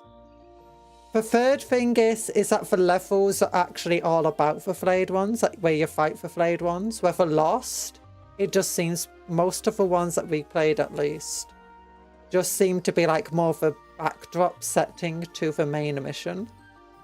Where the main mission then became about for Lost and like being overwhelmed by them or whatever. And I think the other thing is, because there's generally less going on in this game, it's a bit more fun just to mow them down. Like adding in things like the eradication way, and we had to more easily customize and swap out characters and parts. Generally the maps also being smaller actually helps. Like they're much more simplified. All in all, I just say it is a bit... Well, the Lost were kind of fun, except for that one mission where we just got completely surrounded by them. Lost have less health. You can chain them through 2 magazines. Oh yeah, that was fun about the Lost. Until you ended up rolling 99% chance hit, miss. That's the thing that's not fun about XCOM that I do not miss. It's like funny the first 2 times it happens. It becomes less funny after that. Like our equivalent of that is not knowing an enemy's stats, filling them full of lead, and being like, oh my gosh, they're so tough. And then you find out they've just got 5 armor. Or 5 shield. Because I think that was one of my difficulties with it, is I kept missing at inopportune times, so I couldn't do the chain. I mean, for sniper person, do you know, for not full sniper, for ranger type character, that's much more customizable. She was really good with her Lost. Because she was really accurate, she had really high damage output, she had really good range, and she had better chaining capabilities, I believe. Like, I can't remember exactly, but it was a lot easier to get her to reload and continue shooting. Whereas some of the other characters we had, when they got to a part where they have to reload, it interrupted everything. I'm not sure. It was a while ago. I do remember chaining and that being fun. Yeah. I think the thing that first came to memory was a mission where suddenly you get ambushed by lots and lots of Lost. And for the first time, we're just like caught in a really, really bad place. Like very poor sight lines, no ability to really chain anything. But Lost could move really far, and we're kind of a bit split up. So when an ambush happened, we just got surrounded completely. Then when we reloaded the mission, we just made sure that we weren't in an inopportune position. And after that, we just tore through for Lost, and it was super, super easy.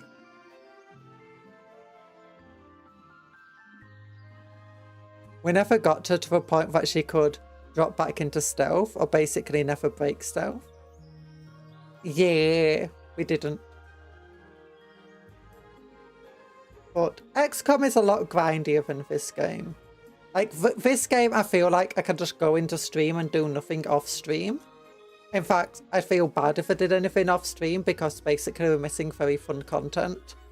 XCOM, on the other hand, I felt like to keep the game going, I had to do things off stream just to get research out the way, to get characters leveled up a bit more. You have all that thing where you just have to wait multiple days for something to happen. And as a result, I was just like, so every single stream, I just spent at least like half an hour just trying to get a bit of busy work done. Sometimes a bit more than that. But it's also a game that you have to focus on it. I've been watching for a while, just realised I didn't say hello. Hello, Night Parade! Thanks for watching. But yeah, it was a fun game. XCOM, I think that's the type of game where if I wasn't streaming it, I'd find it a lot more fun. But while streaming, it's a lot of things to try, you know. I think what I need to do is I need to sit down for an XCOM game, learn it properly and how to do everything. Especially with all the extra DLC stuff, because I was getting to a part where I was like, you know what, this is pretty fun. But let's add for Warhammer DLCs, that Warhammer, what's it called, mods on, because people kept asking for it. And I realised, okay, it needs deal for DLCs because every mod needs it now. So DLCs were on sale, I got them, and then I had to restart a new game. And it added lots of content I had no idea of understanding of. You try to keep a lot of things in your head. Trying to keep up with the stream and trying to learn new mechanics at the same time. It's kind of a bit overwhelming. Especially when I was looking at it, I'm like, okay, so you got this new Ranger class thing, then you've got this new Alien class thing. You recruit them separately from the other guys. You need to... They level up differently from the other guys. But they also have completely different equipment loads out, so I can't equip them the same way the other ones do. The other ones are still doing mostly the same stuff as before, but now there's a slightly more paths. I can potentially upgrade them into the other classes. I'm like, oh gosh. And then there's a bunch of rooms that you need to do. It's like, yeah. XCOM needs a full attention at some points, especially when the cover adds a lot of complexity. Yeah. I think XCOM, it has a lot of stuff I do like about the game, but then a lot of stuff I feel is kind of anti-player to some extent. But anti-player is mechanics that are just there to annoy. UF actually hates rooms. I love rooms. I just hate the doors because I keep whacking my hips on door handles and catching myself on door frames. It's not fun. But like my worst enemy okay, my enemies go doors, then door frames, then stairs, then walls, then the outside. Just the entirety of the outside. No, yeah, and anti-player mechanics are ones where it's just basically fair to hurt the player or stuff. So like, the main thing of XCOM I found, when the mission gets away from you, it can be suffering. But if you work with the mechanics, it can basically end up playing itself. Yeah. The other thing with XCOM, I like the fact that your mistakes have lasting impact. I don't know if it can hurt you, with like the fact that if you lose a character, you need to rebuild a new character. Each mission you're doing, you're having to do against a sort of time clock and trying to keep up with stuff. But at the same time, it gets a little bit stressful. And it's probably not that punishing, really. I will just wait for XCOM 2. But it was so fun. It's... I don't know. What was I going to say? Oh yeah, it's just like the thing, you miss chances. It's...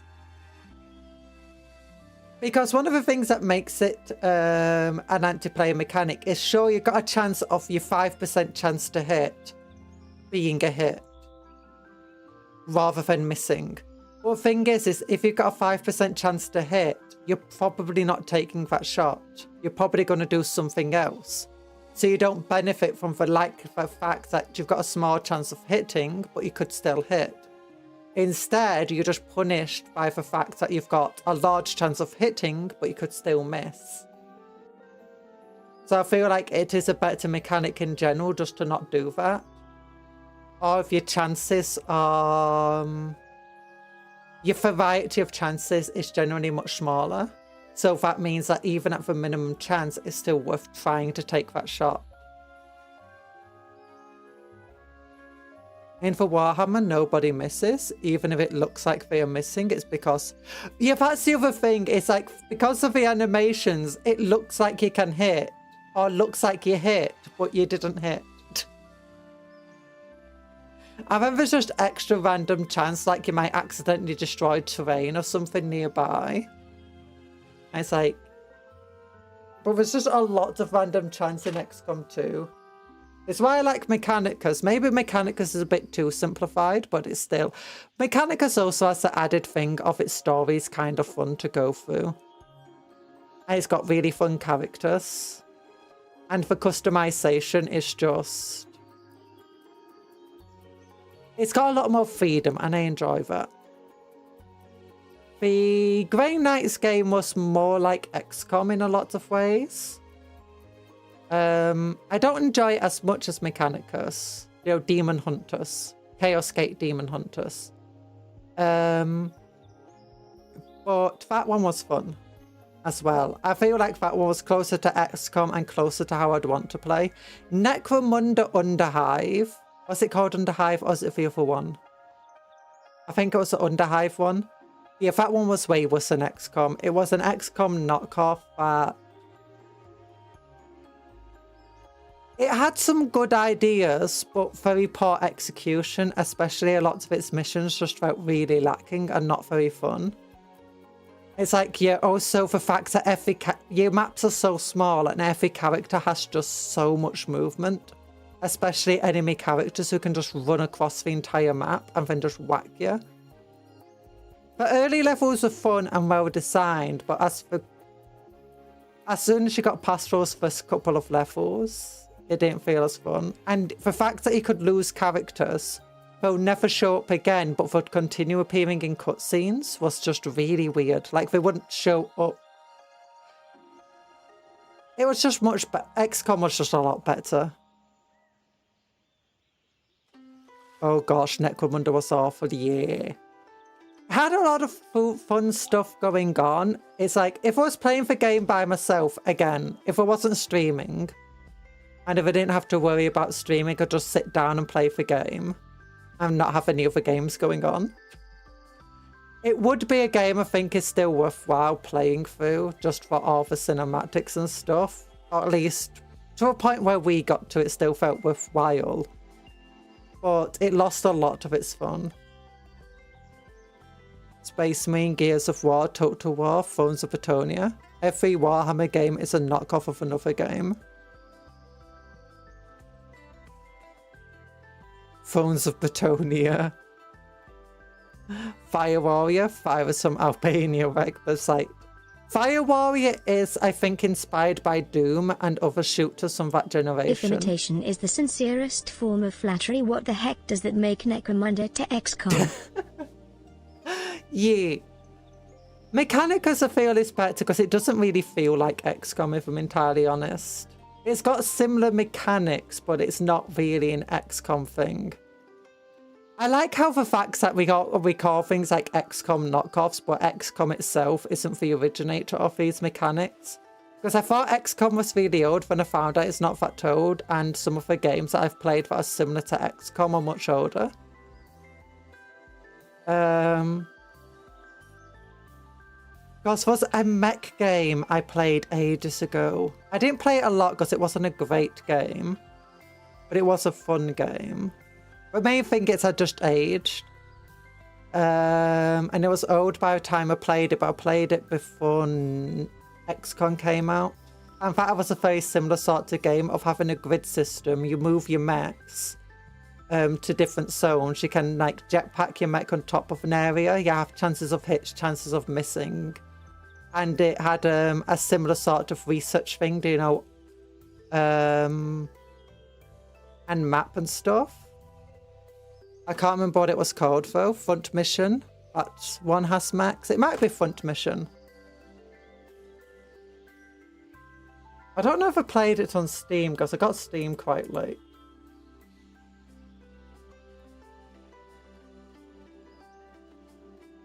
Sounds like a Battletech game. Might have been. I think I actually have a Front Mission game on Steam. I actually kind of... It was really terrible reviewed, but then I actually really enjoyed it.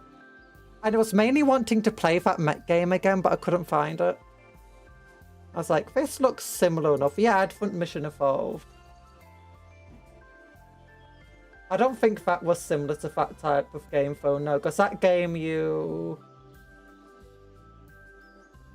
I think it's more like a shooter game, Front Mission Evolved. Maybe. I can't really remember. Just remember I actually quite enjoyed it, despite it having bad reviews.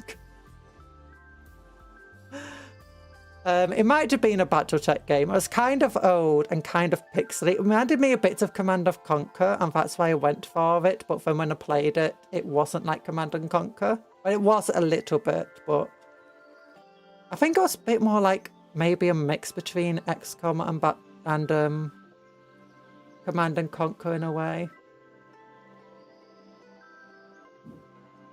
I'm not sure. It was ages ago. I can't even remember what game it was. It was one of those games like if you ever went to like CEX and stuff and those types of stores where you can trade games in, it was one of those games where I traded for it, and then I went back and I traded it for a different game once I'd finished it. So I never kept it for very long.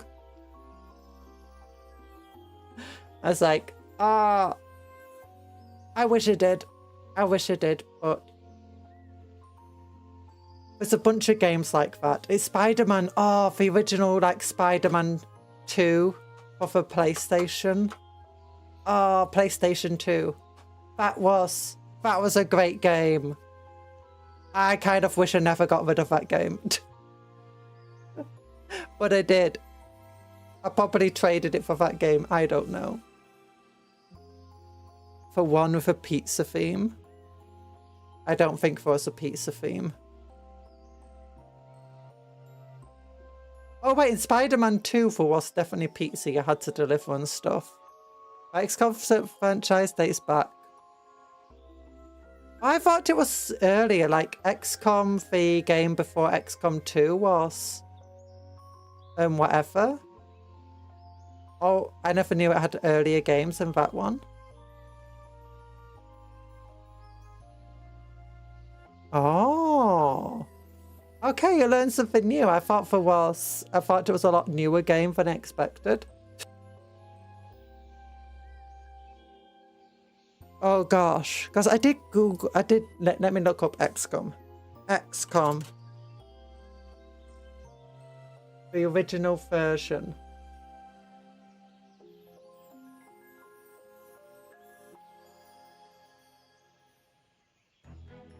So that's a 2012 game, Enemy Unknown. Oh, okay, so that must be... There must be other games then.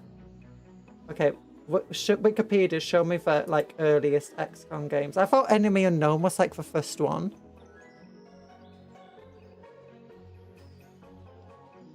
And 2K Games, Praxis Games is from 2008. Oh!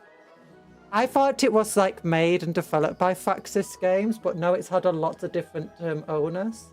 Mythos Games, Micro, Infos, Hasbro Interactive owned it for a little bit. Info Games, Irrational Games, 2K Marin. Oh goodness.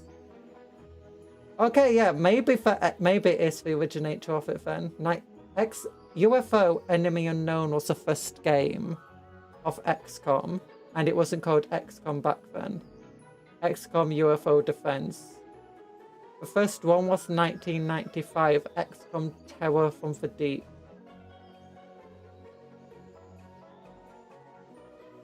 Oh. Yeah, UFO Enemy Unknown. 2012 was a reboot? Yeah, must have been. Okay, then yeah, so XCOM, yeah, it's much older. I thought XCOM was older. Then I looked it up and it was like, it's only 2012. No. Okay, then it's fine, but no. I just looked up because I looked up for the first game by Faxis Games. Maybe I played one of the old XCOMs then. Oh no, no, I definitely didn't play them. I don't recognise any of the old ones. But yeah. Yeah, I thought I'd heard of it before then. I didn't really know anything about XCOM other than people liked it. I think I mostly heard about it from Warhammer people. Oh, okay, so yeah, I probably played games that were definitely knockoffs of XCOM then. That's 19, like, I played a lot of old games because I grew up for PS1 and a PS2. Like a PS1 that, because it belonged to my brother, and then a PS2 which I think again might have originally been my brother. It actually might have been my sister's originally, and then eventually I got it. Because my sister just decided, you know what, girls don't play video games. I did.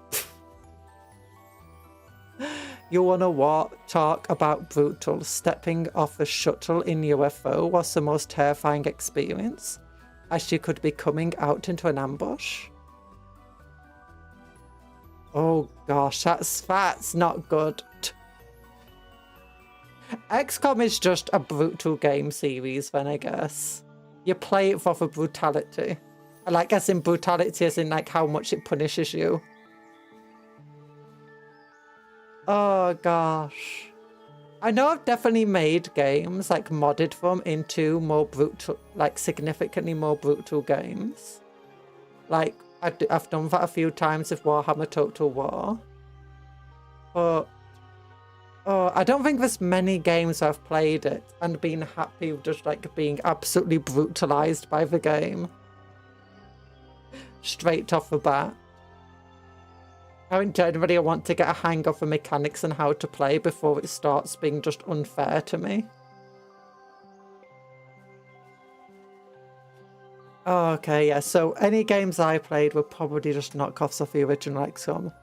XCOM is there to beat you mercilessly until you learn to say yes. Do it more. No! XCOM is there to beat you mercilessly until you learn to say yes. Do it more. No! I'm not gonna say yes.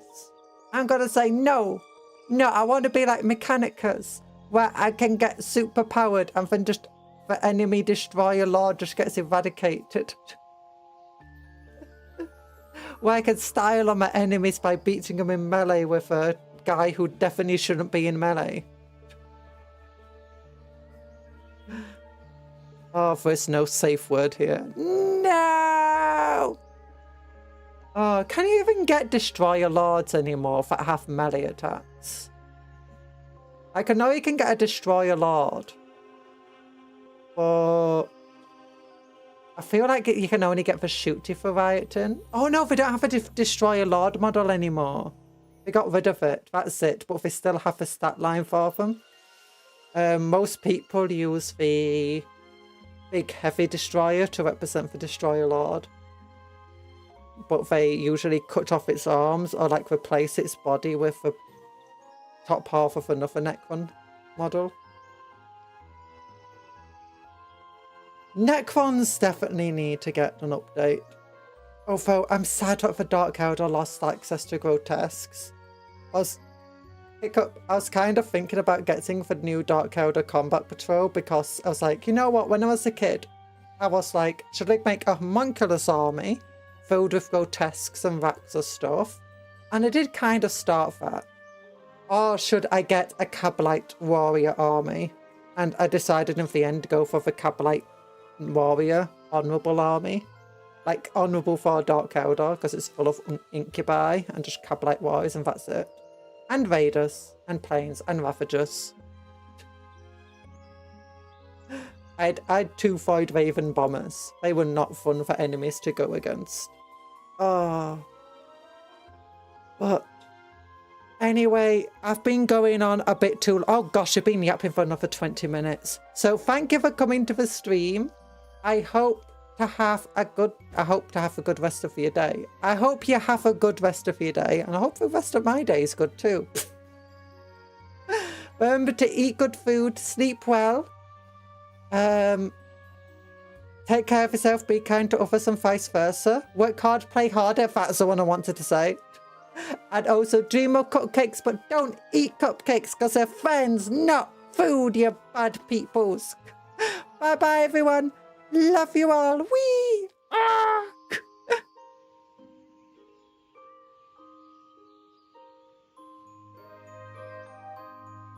Yeah, incubi are super honourable. What are you on about? We're just gonna steal you while you know about it, you know? It's fine.